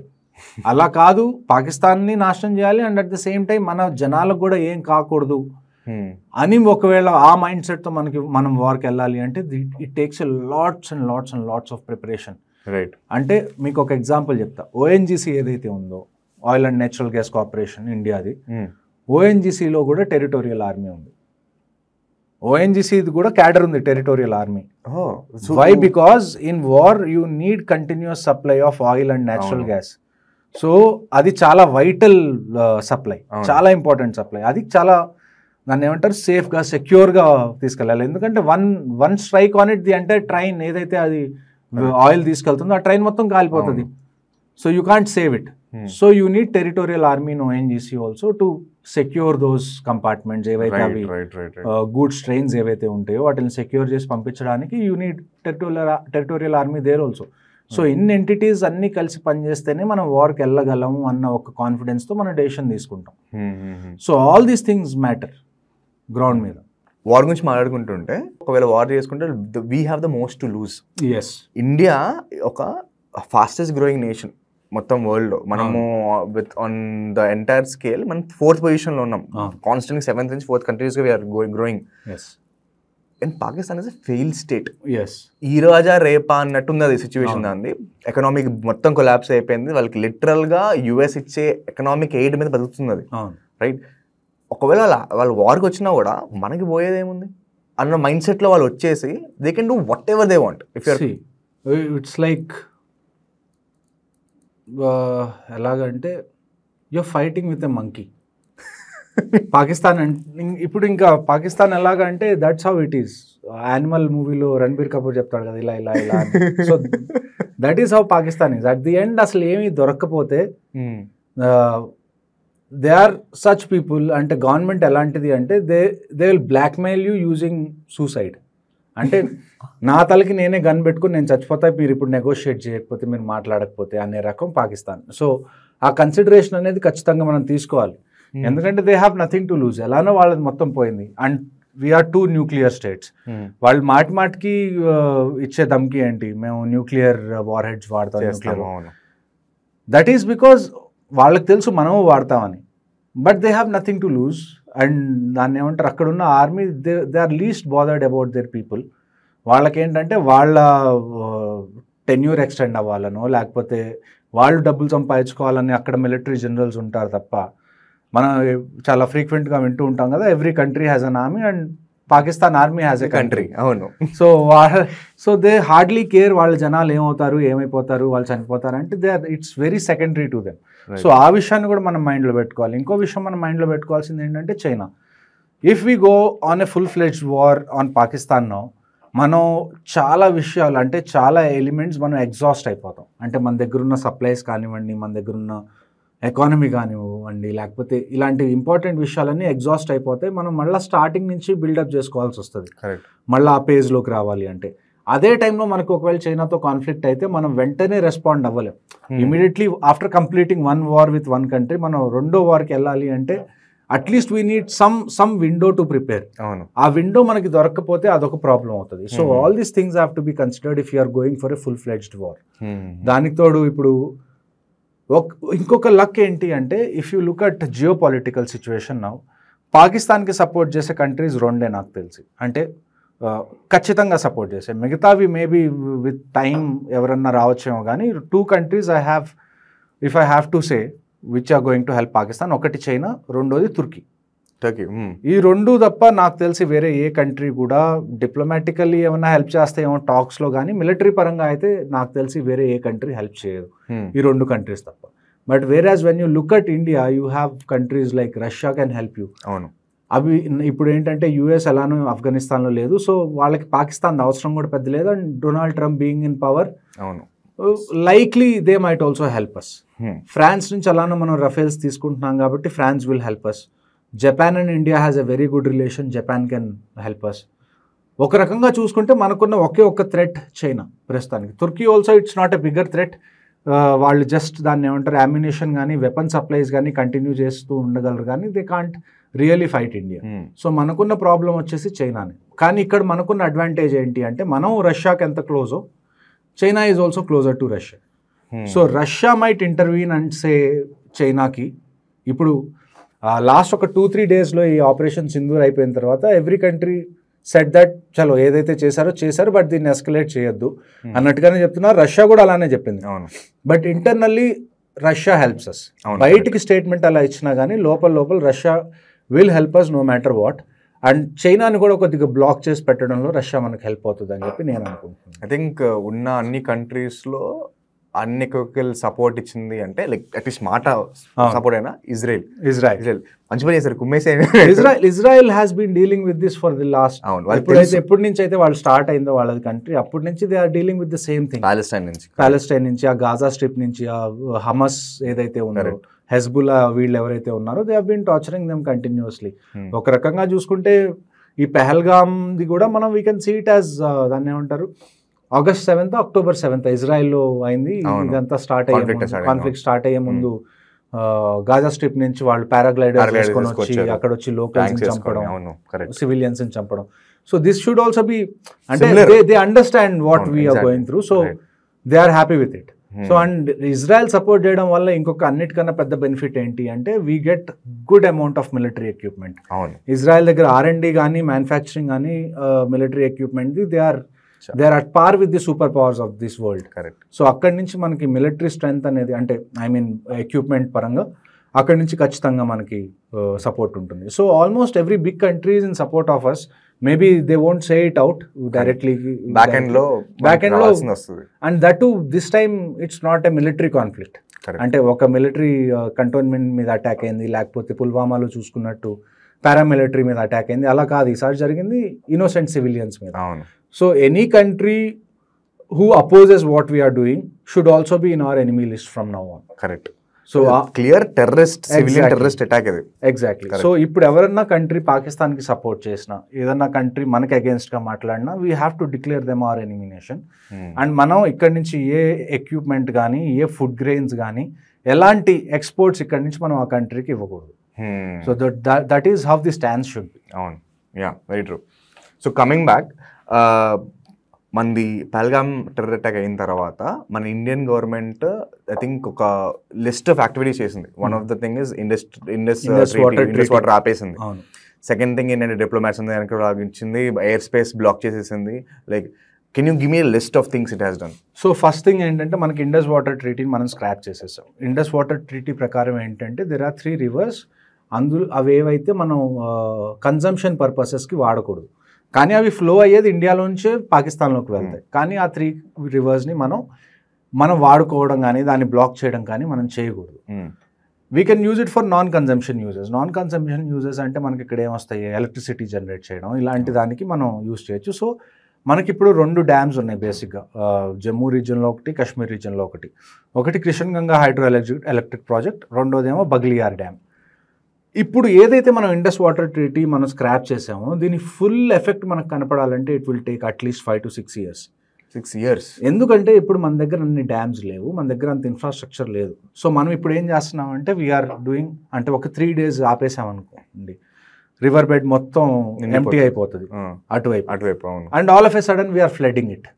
So దానివల్ల మనం ఫ్లడ్స్ క్రియేట్ చేయొచ్చు, కానీ మన దగ్గర ఎక్కువ రోజులు ఆ వాటర్ని స్టోర్ చేసుకోవడానికో, లేకపోతే వేరే స్టేట్స్కి అగ్రికల్చర్ కోసం డైవర్ట్ చేయడము, మన దగ్గర కెనాల్ సిస్టమ్, ఇరిగేషన్ సిస్టమ్ ఇంకా లేదు. So but thanks to the modern దాన్ని ఏమంటారు, మన కన్స్ట్రక్షన్ టెక్నిక్స్, ఇంతకుముందు ఒక డ్యామ్ కట్టాలంటే it would have taken years and years. ఇప్పుడు మనం వీలైనంత తొందరగా కట్టుకునే క్యాపబిలిటీస్ మన దగ్గర ఉన్నాయి. So maybe it will take 5 to 6 years ఎక్కువ డ్యామ్స్ రావడానికి, లేకపోతే ఇరిగేషన్ ప్రాజెక్ట్ స్టార్ట్ అవడానికి. ఆ వాటర్ని మనం ఇప్పుడు కాశ్మీర్ నుంచి we can send it to Uttarakhand, Punjab, Rajasthan, ఇలాంటి వేరే స్టేట్స్ అన్నిటికీ మనం డైవర్ట్ చేయడానికి మనం ఆ ఇరిగేషన్, ఆ కెనాల్స్ ఏవైతే నెట్వర్క్ ఉంటుందో అది కట్టుకోవడానికి we will take some time. అప్పటి వరకు మనం ఉన్న వాటర్నే దాన్ని ఎలాగా స్ట్రాటజిక్గా యూజ్ చేయగలము ఉన్న డ్యామ్స్తో అన్నదే మనం ఇప్పుడు ప్రస్తుతానికి చేస్తున్నాం. అది ఫస్ట్. మనకి ఏం బెనిఫిట్ అవుతారని క్లియర్గా ఉంది. But what is the harm? Pakistan వాళ్ళకి ఈ ఇండస్ వ్యాలీ ట్రీటీ వల్ల మనం ఆపడం వల్ల వాళ్ళకి ఏం హార్మ్ వస్తుంది? అక్కడ అగ్రికల్చర్ మొత్తం ఈ 3 rivers మీదే మేజర్గా డిపెండెంట్. సో మనం వాటర్ పంపించకపోతే వాళ్ళకి అగ్రికల్చర్ లేదు, వాళ్ళకి వాటర్ కన్జంప్షన్ లేదు, వాళ్ళకి ఎలక్ట్రిసిటీ లేదు. సో దాట్ వే దాన్ని ఏమంటారు, మనం ఒక రకంగా చూసుకుంటే అదే కదా, roti kapda makaan, all 3 requires water. Water అనేది ఖచ్చితంగా కావాలి మీకు తాగడానికి. బ్లాక్ అన్నట్టు ఒక రకంగా you are making them poor, food deprived.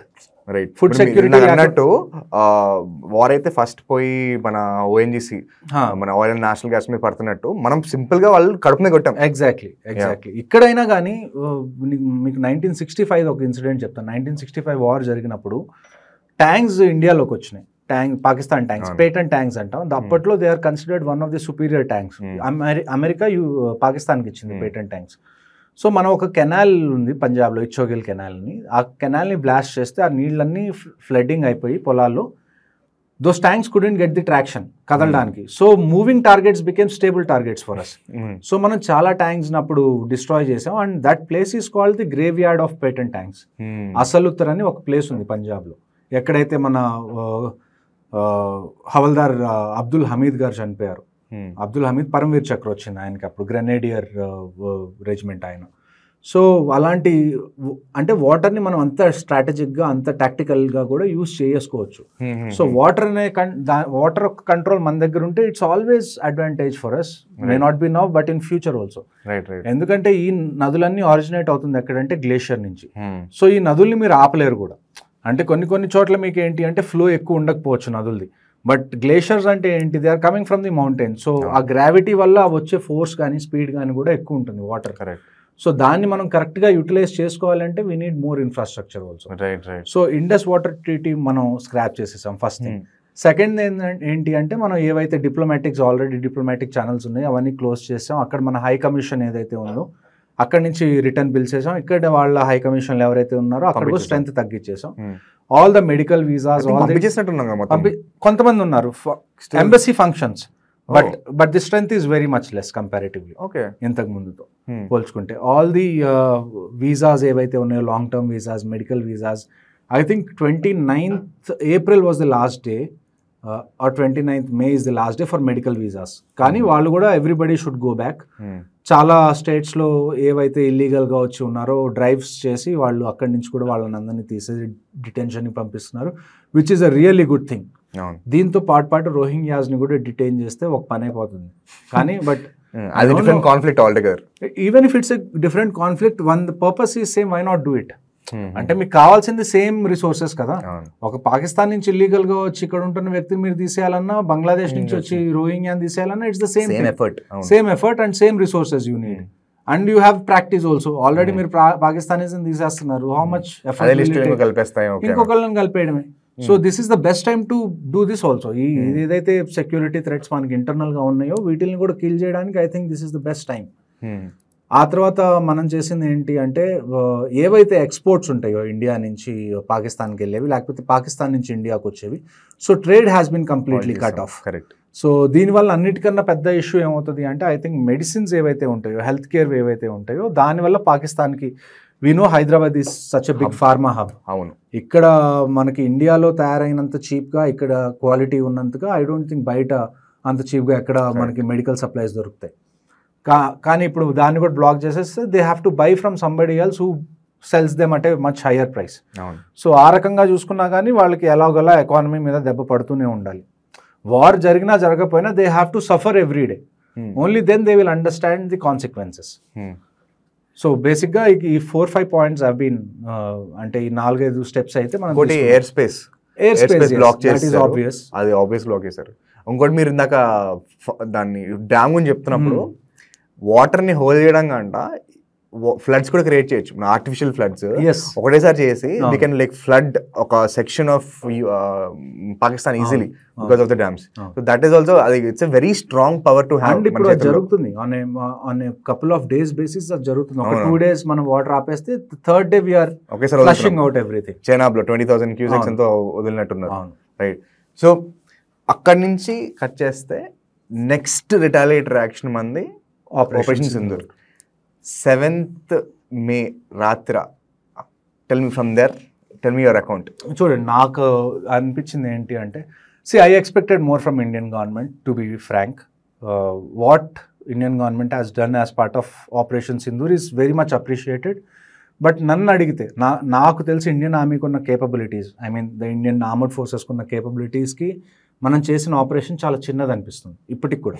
Even though we have striked at 9 locations, 24 strikes, but I still think this is very very very minimum effort that we have put. నన్ను పర్సనల్గా అడిగితే X martial అన్నట్టు it's trailer ఏమో, that I hope so. మన general అన్నట్టు ఇది trailer అయితే I will be more than happy. ఎందుకంటే ఇప్పుడు మనం ఉరి జరిగినప్పుడు కానీ పుల్వామా జరిగినప్పుడు కానీ this is the same thing we have done. Correct. అటువైపు టెర్రరిస్ట్ లాంచ్ ప్యాడ్స్ని చంపేయడం, అంటే లాంచ్ ప్యాడ్స్ని డిస్ట్రాయ్ చేయడం, లేకపోతే టెర్రరిస్ట్ని చంపడం. This is what we have been doing from the last, అంటే డెకేడ్స్ నుంచో కూడా గుర్తులేదు. Every time we're doing this and the same thing is repeating. అవును. అండ్ నిన్నైతే and one good thing about operation Sindoor is ప్రతిసారి మనం ఆపరేషన్ చేసినప్పుడు we only cross the LC, line of control. కానీ this time we have cross the international boundary, which is a very very big thing. చాలా పెద్ద విషయం. International boundary అసలు I don't know what Pakistan air force is doing. They did this last time also. Pulwama అయినప్పుడు కూడా కరెక్ట్గా ఒక 2 గంటల ముందు ట్వీట్ పెట్టి పడుకున్నారు. దాన్ని ఏమంటారు, don't be afraid, Pakistan air force is awake అన్నారు. అదే రోజు బాలాకోట్ ఎయిర్ స్ట్రైక్ జరిగింది. So they are as an organization also I don't think they are that capable. ఇప్పుడు జైషే మొహమ్మద్ది ఏదైతే మనం బావల్పూర్లో ఉందో అందులో మన ఖచ్చితంగా Masood Azhar is the head of Jaish e Mohammed. Major let us go chronologically, అంటే అసలు ఏమైంది, ఏం జరిగింది మొత్తం క్లియర్గా ఒకసారి ఎక్స్ప్లెయిన్ చేద్దాం. ఓకే, సో నన్ను అడిగితే I think they would have taken, I think 9 చోట్ల స్ట్రైక్ అయింది. కానీ వాళ్ళు టార్గెట్స్ ఇంకా ఎక్కువే తీసుకొని ఉంటారు. అంటే కొన్ని లాస్ట్ మూమెంట్లో ఓమిట్ అయిపోతాయి. అంటే వీ హ్యావ్ మోర్ ఆప్షన్స్ కదా. ఎప్పుడైనా మనం ఏదైనా ఇలాంటివి చేసేటప్పుడు మనకు కావాల్సిన ఆప్షన్స్ కన్నా కొన్ని ఎక్స్ట్రా ఆప్షన్స్ పెట్టుకుంటాం on a safer side, plan B కోసం. సో ఇందులో మనం ఏం చేసాము అంటే, ఏవైతే మనకి ఇందులో మెయిన్ ఏరియాస్ ఏవైతే ఉన్నాయో, ముజఫరాబాద్ ఒకటి, ఆ తర్వాత బావల్పూర్ ఒకటి, ఆ తర్వాత మురిద్కే ఒకటి, నాకు తెలిసి ఈ 3 to 4 ప్లేసెస్ ఏవైతే ఉన్నాయో వీటిల్ని చూస్ చేసుకొని చాలా మంచి పని చేశారు. ఎందుకంటే అజ్మల్ కసబ్, డేవిడ్ హెడ్లీ, వీళ్ళందరూ అంటే ఎవరైతే పెద్ద పెద్ద టెర్రరిస్ట్ వచ్చి ఇండియాలో 26/11 ఇలాంటి పెద్ద ఇష్యూస్ ఏవైతే చేశారో వాళ్ళందరూ most of them are trained in these camps. Okay. ఏవైతే ఇంకొకటి మనం చూసుకుంటే ఇక్కడ మనది జైషే మొహమ్మద్ది బావల్పూర్లో ఒకటి హబ్ ఉంది. మన మసూద్ అజర్ ఎవరైతే ఉన్నారో, జైషే మొహమ్మద్ హెడ్ మసూద్ అజర్ని వాళ్ళు జస్ట్ మసూద్ అజర్ అని పిలవరు. His name is Maulana Masood Azhar. Maulana అంటే ఏంటి? Religious guru who teaches in a madrasa. So anybody who is saying religion doesn't have to do anything with terrorism should understand why he is called a Maulana in the first place. So akkada aa compound lo almost 14 individuals of Masood Azhar's family got killed. Dantlo that is ante ఎప్పుడైతే ఆ personal pain అనేది మనం inflict చేయము అప్పుడు వరకు they will B high. అంటే వాళ్ళు full కాన్ఫిడెన్స్లో ఉంటారు మనకి ఏం కాదులే అని. In fact I would propose assassination of Pakistani generals is one of the best solution we have. Just like Israel does it. It's not a new thing. It's not a big thing. Correct. You either honey trap them. They are always selfish. They are always డబ్బులు అనేది వాళ్ళకి చాలా అంటే they are corrupt from the core.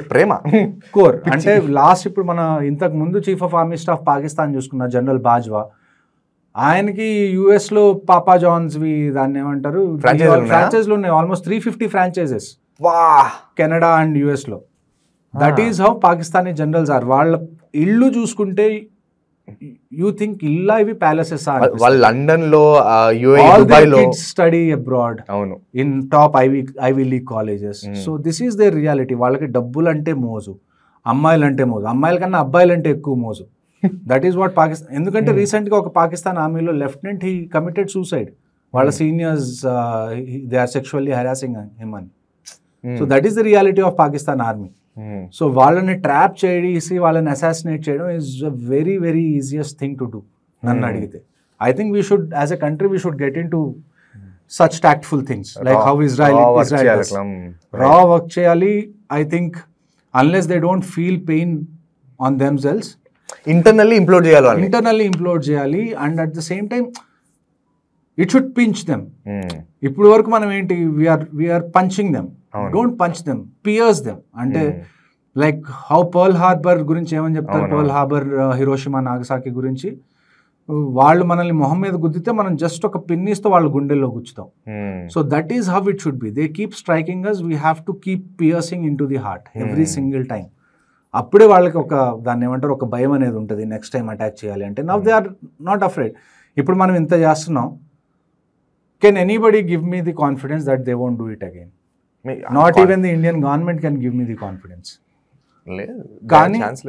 కానీ ఎప్పుడైతే you start assassinating Pakistani generals, you start trapping them, beat in corruption charges, beat in honey traps, and దాన్ని ఏమంటారు expose them on దాన్ని ఏమంటారు మెయిన్ స్ట్రీమ్ టెలివిజన్లో కానీ అలా ఎక్స్పోజ్ చేస్తే తప్ప till the time Pakistan army is in control of Pakistan this is going to happen. అక్కడ పాకిస్తాన్ ఆర్మీకి ఉన్న క్రెడిబిలిటీ తగ్గించే పని ఇండియన్ గవర్నమెంట్ చేయాలి ఇప్పటి నుంచి అయినా. It's not just you are targeting the terrorist infrastructure ని టార్గెట్ చేస్తే ఇప్పుడు ఇండియాలో ఎలాగుంది, army navy and air force are very powerful, but the command comes from the government. ఎందుకంటే government is elected by the people and the army navy and air force works for the people. Same should be in Pakistan. Army navy air force ఏదైతే ఉందో పాకిస్తాన్ది, they should work on elect అయిన ఏదైతే government ఉందో ఆ government చెప్పింది వింటే తప్ప పాకిస్తాన్ మళ్ళా it won't come to normalcy. అప్పటి వరకు ఇలానే అక్కడ ఫంక్షన్ అవుతుంది, ఇలానే టెర్రరిస్ట్ వస్తూ ఉంటారు.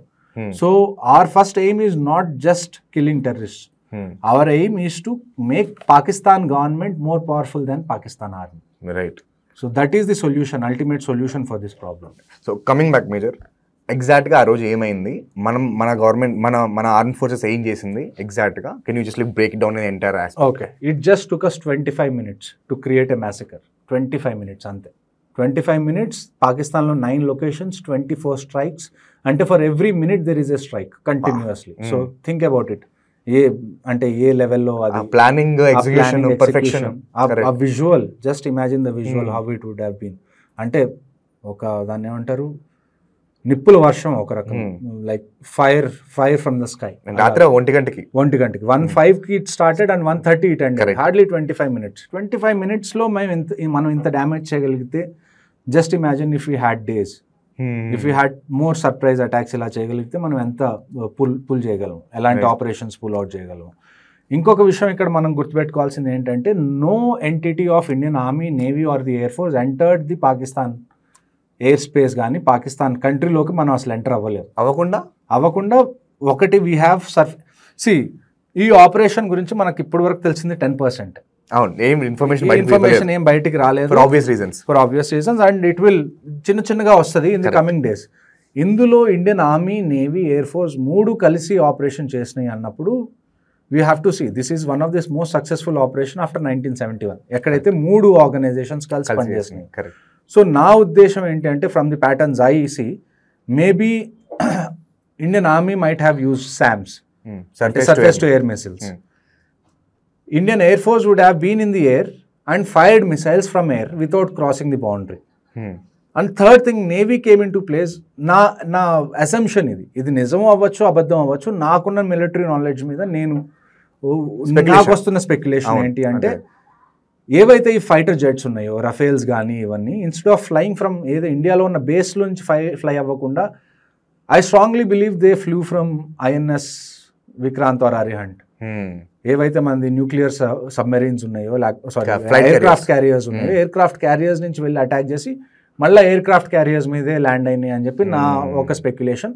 And US does this very often. అవును, కరెక్ట్. US చాలా ఆఫెన్ గా చేస్తుంది ఇది. మనం ఇప్పుడు వరకు I don't think we have done it. 1971లో our navy went to Karachi port, and Karachi port ని మనం తగలబెట్టాం. దాని తర్వాత నేవీ ఇంత ప్రొయాక్టివ్గా ఇంత చేయడం అనేది మళ్ళీ లాస్ట్ 2024 నుంచే స్టార్ట్ అయింది, ఎప్పుడైతే పైరేట్ అటాక్స్ స్టార్ట్ అయినాయి.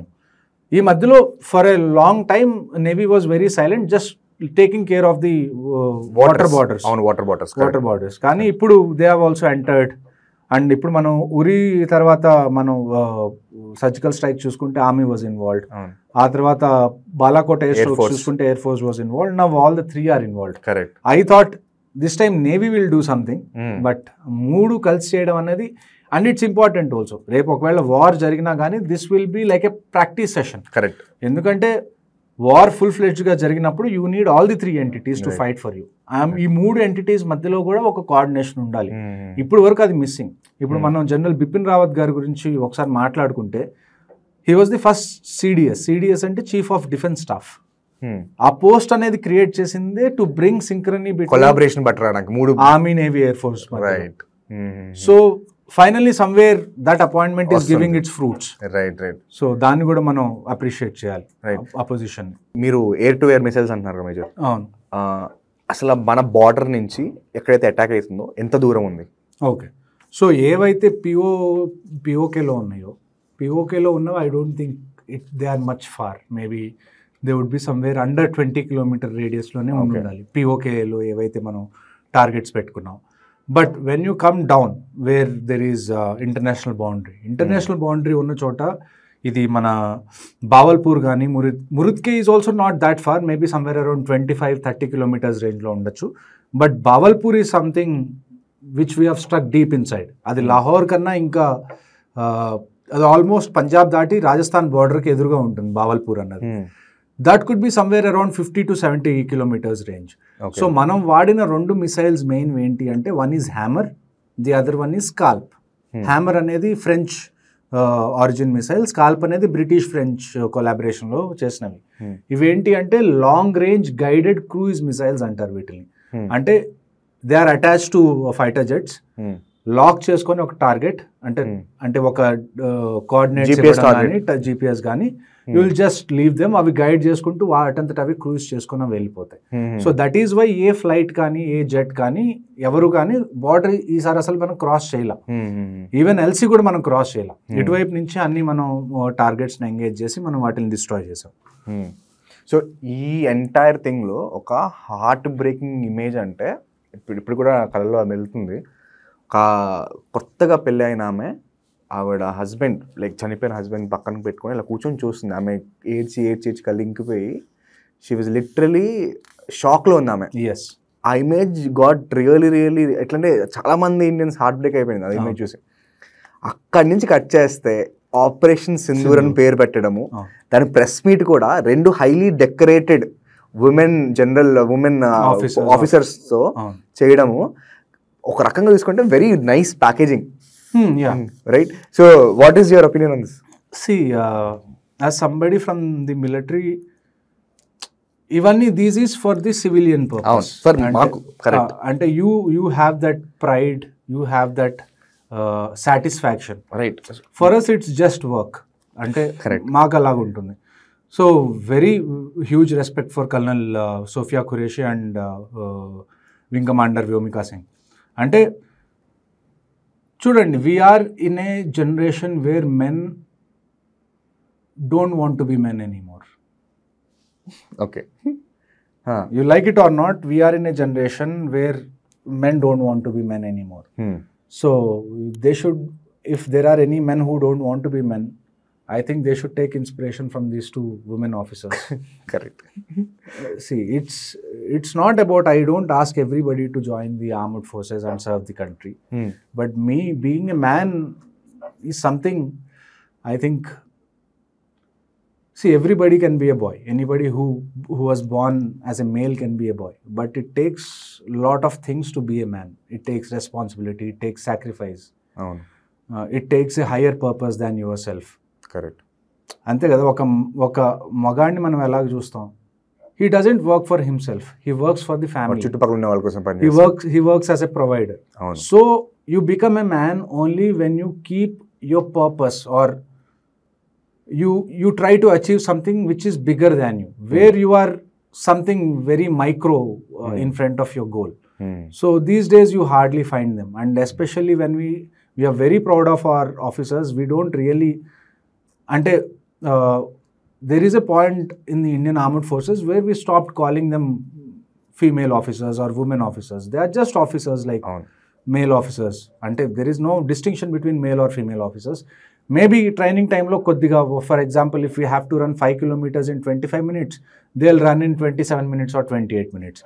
Those physical parameters koddiga change hote, body biological issues valla tappa, they do everything what a male does during training or even after. So huge respect for them. And ఎవరైతే వాళ్ళ కొడుకుల్ని ఆర్మీలోకి పంపించాలి అంటే భయపడే వాళ్ళు ఉంటారో, you have to just see the parents of both those officers. Right.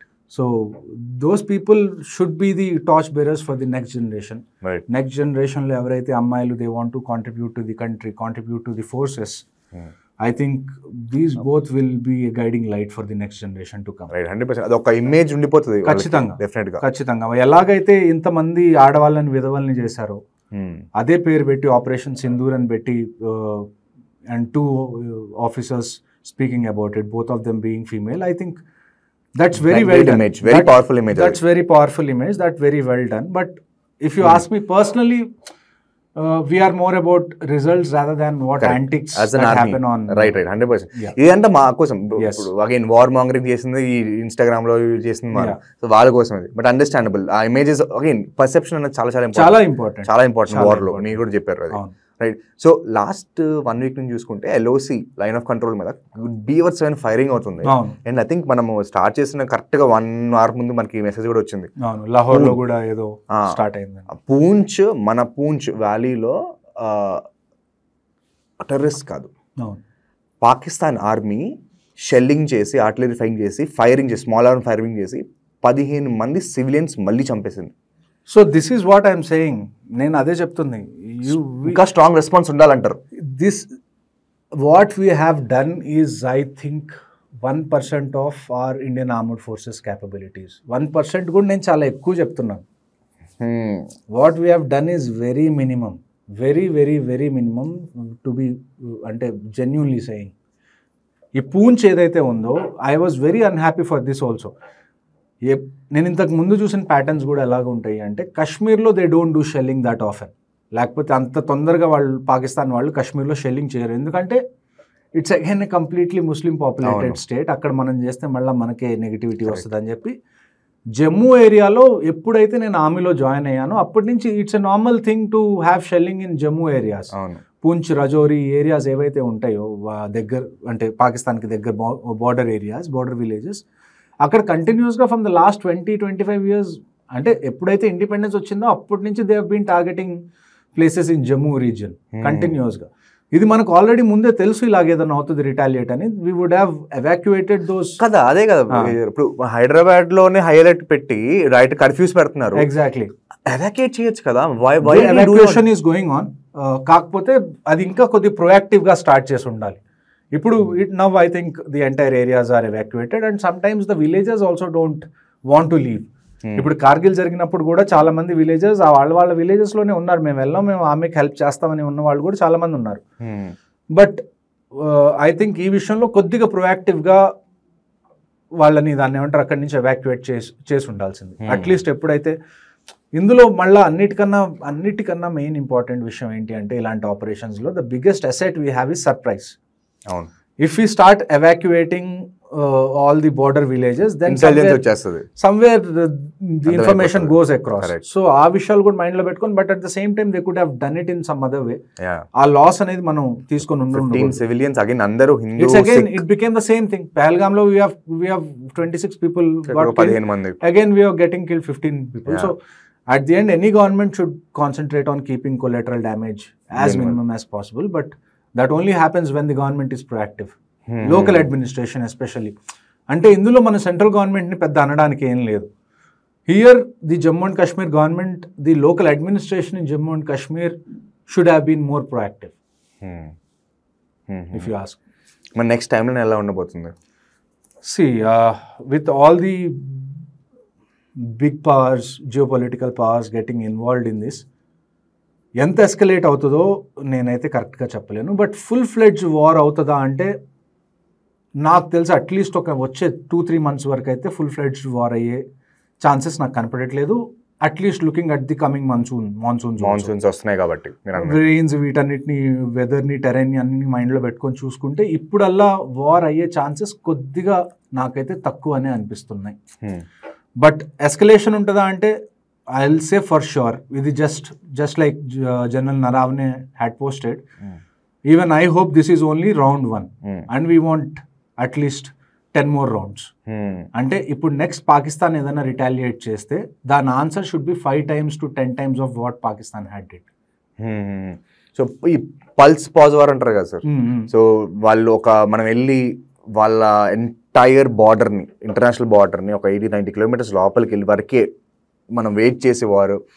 అక్కడ ఆపి మీరు చేయగలము అని చూపించి ఇలాంటి సిచ్యువేషన్ అవుతుంది అంటున్నారా? నో, బికాజ్ ఇప్పుడు మనం చూసుకుంటే పాకిస్తాన్ ఆర్మీ అనేది ఫ్రంట్ లైన్స్కి వచ్చేసింది already. They have been mobilizing. ఏ రోజు అయితే ఈ అటాక్ అయిందో దాని నెక్స్ట్ డే నుంచి వాళ్ళు మొబిలైజ్ అవ్వడం స్టార్ట్ అయిపోయారు. So they are already ready at the international border. మనం ఒకవైపు చూసుకుంటే we're still at a phase where we're just cancelling the leaves. ఎవరైతే యాక్టివ్గా సర్వీస్లో ఉన్నారో వాళ్ళ లీవ్స్ వరకే ఇప్పుడు వరకు క్యాన్సిల్ అవుతున్నాయి తప్ప మనం ఫ్రంట్ లైన్స్కి ఇంకా మూవ్ అవ్వలేదు కంప్లీట్గా. మేబీ సీజ్ ఫైర్ వైలేషన్ అవుతున్న ఎల్సీ మీద మనం వాళ్ళు ఎప్పటిలాగే డిప్లాయ్ అయి ఉన్నా కానీ ఇంటర్నేషనల్ బార్డర్ దగ్గరికి మనం ఇంకా మొబిలైజ్ అయ్యి డిప్లాయ్ అయ్యింది లేదు. ఎప్పుడైతే ఆ మొబిలైజేషన్ స్టార్ట్ అవుతుందో then you can think there are signs of, అంటే ఇప్పుడు మనం ఇంతకుముందు ఆప్ పరాక్రమ్ చూసుకోవాలి. 2001, 2002 ఆ టైంలో జరిగినప్పుడు op Parakram is also an exercise, is an operation between India and Pakistan. జనాలు వెళ్ళారు ఫ్రంట్ లైన్స్లోకి బార్డర్ దగ్గర, just like how India China standoff ఎలాగైంది. They have stayed there for years but nothing really escalated much. అలాగా చిన్న చిన్న incidents అక్కడక్కడ జరిగినాయి, కొన్ని చోట్ల ఆపరేషన్స్ జరిగినాయి, కానీ ఫుల్ ఫ్లెడ్జ్డ్ వార్ అయితే జరగలేదు. రెండు వైపులా soldiers were ready but war అయితే జరగలేదు. చిన్న చిన్న ఆపరేషన్స్ పాకెట్స్లో జరుగుండొచ్చు కానీ వార్ ఫుల్ ఫ్లెడ్జ్డ్గా జరగలేదు. సో దిస్ టైమ్ ఆల్సో ఒకవేళ మన ఫోర్స్ మొత్తం కూడా ఫ్రంట్ లైన్స్కి వెళ్ళినా కానీ ఇమీడియట్గా వార్ అవుతుందా అనేది చెప్పలేం. It could be a precautionary measure, మనం అందరిని పంపించి ముందే రెడీగా ఉంచుదామని, or it could be a retaliatory measure. అది మనం we have to see how things are going to unfold from now on. Right. Nuclear war అయ్యే సిచ్యువేషన్ కనిపిస్తుందా? ఛాన్స్ లేదంటారు. ఇన్ ఫ్యాక్ట్ నాకున్న ఇంకొక కాన్స్పిరసీ ఏంటి అంటే, కాన్స్పిరసీ కన్నా కానీ ఇంట్యూషన్ కూడా కాదు, ఒక స్ట్రాటజీ ఇక్కడ ఇండియా ఏది అప్లై చేయొచ్చు అంటే, showing all these incidents, try denuclearizing Pakistan in UN. Yeah, that's a good idea. Because there is only one Islamic country with nuclear asset, that is Pakistan. And US opkodu. See, it's not US kanna gaani I think China opkodu. Iddaru, right. China opkodu, US might agree to it because మనకు అవసరం లేదు ఇంకా, మనం ఆఫ్ఘనిస్తాన్ లేదు, మనకు అవసరం లేదు. And at the same time somewhere US is also a victim of Islamic terrorism. So Israel is someone who could really help us in this to denuclearize Pakistan. I think this should be the next priority of Indian government. Yeah, denuclearization. Right. ఈ country ఇంత radical గా ఉంది, వీళ్ళ దగ్గర మనం nuclear assets ఇస్తే కోతి కొబ్బరి చిప్ ఇచ్చినట్టే అని చెప్పి UN లో కన్విన్స్ చేయగలిగితే with support of other countries, I don't think it would be a big deal to denuclearize Pakistan. Right. That's a good idea. Pakistan ఒక fail state, almost fail state. మన సైడే కాదు, మన ఇండియన్ సైడ్ నుంచి war front కాదు, వాళ్ళకి Balochistan side నుంచి కూడా మన రీసెంట్ గా ఒక ట్రైన్ హైజాక్ చేశారు. అది ఇంకోటి ఆఫ్ఘనిస్తాన్ సైడ్ నుంచి కూడా వాళ్ళు కంటిన్యూస్ గా అవుతుంది. ఇది Pakistan, is this the last phase of the country of Pakistan?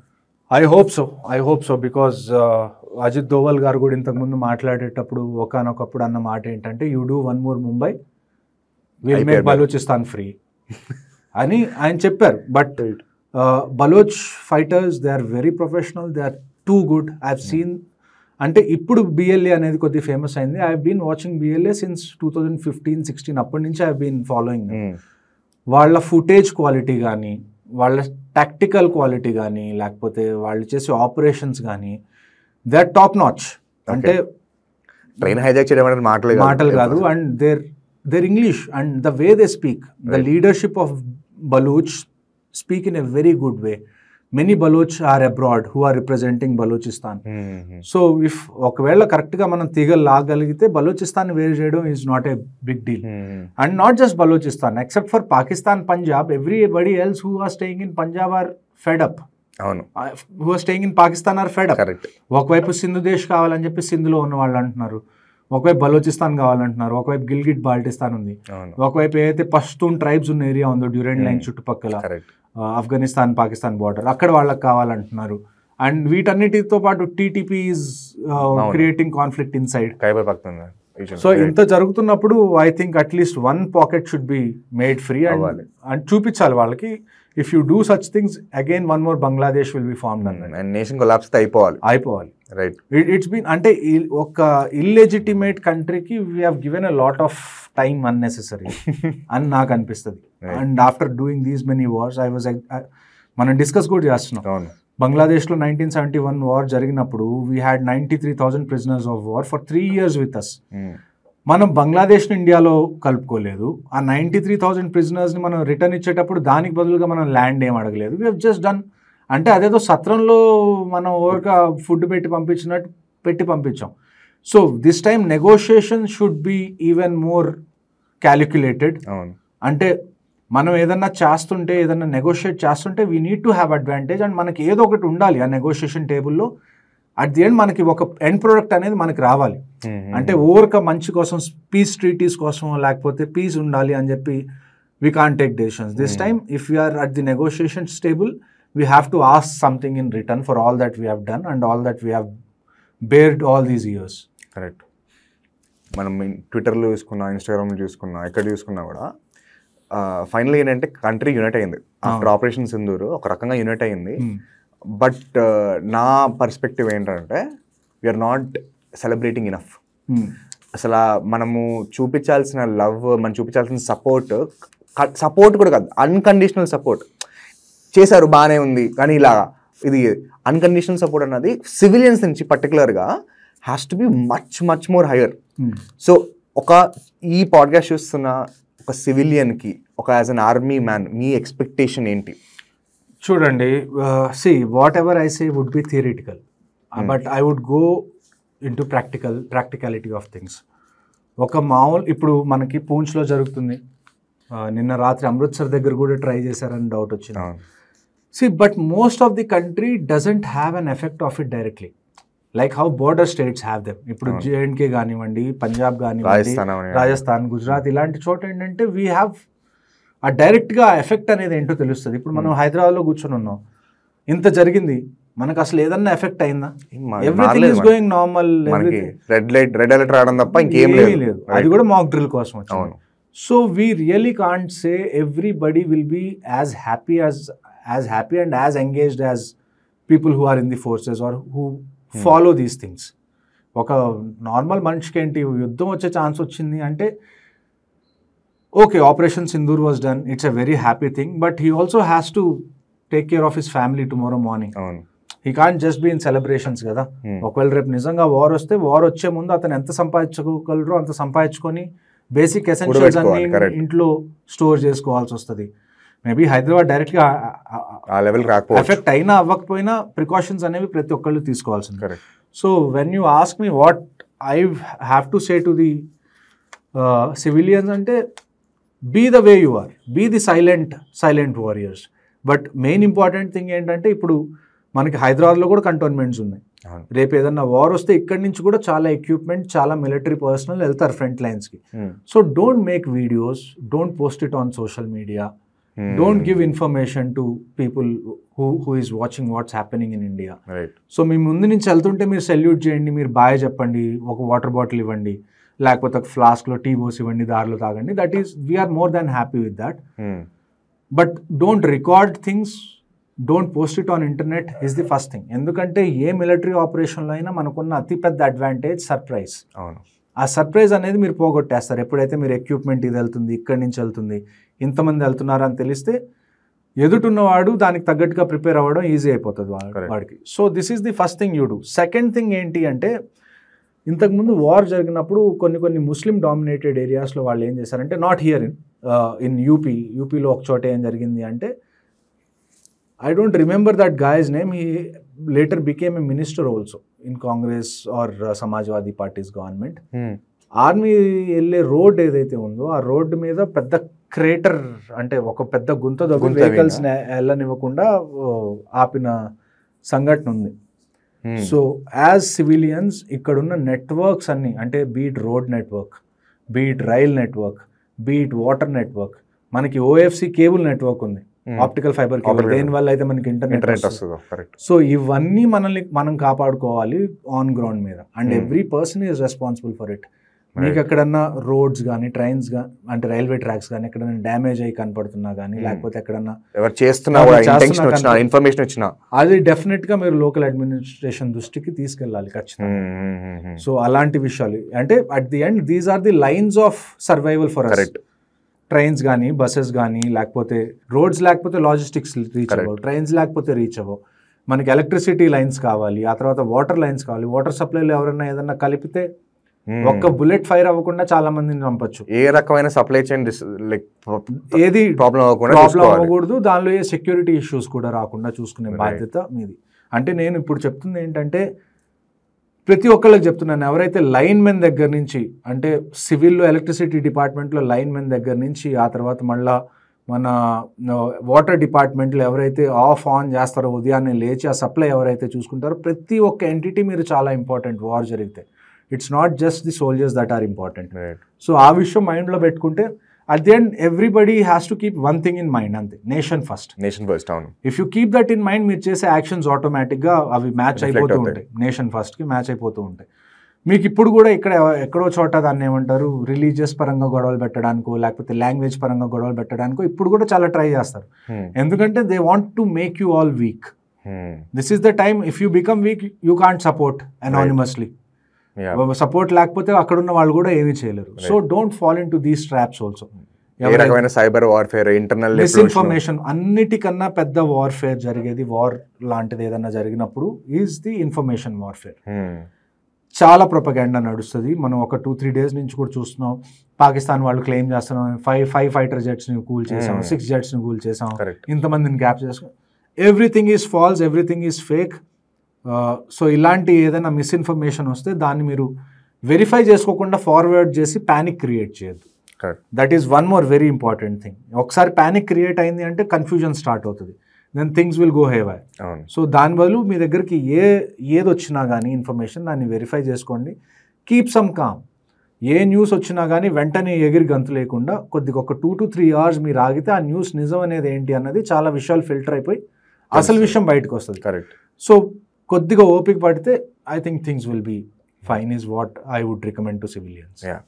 On that note, thank you major, thank you for మీ టైం ఇచ్చినందుకు. And Vivek, and I trust మీ, I always feel good coming to this space, speaking to someone with the same wavelength. Thank you. I'm happy to. Jai Hind.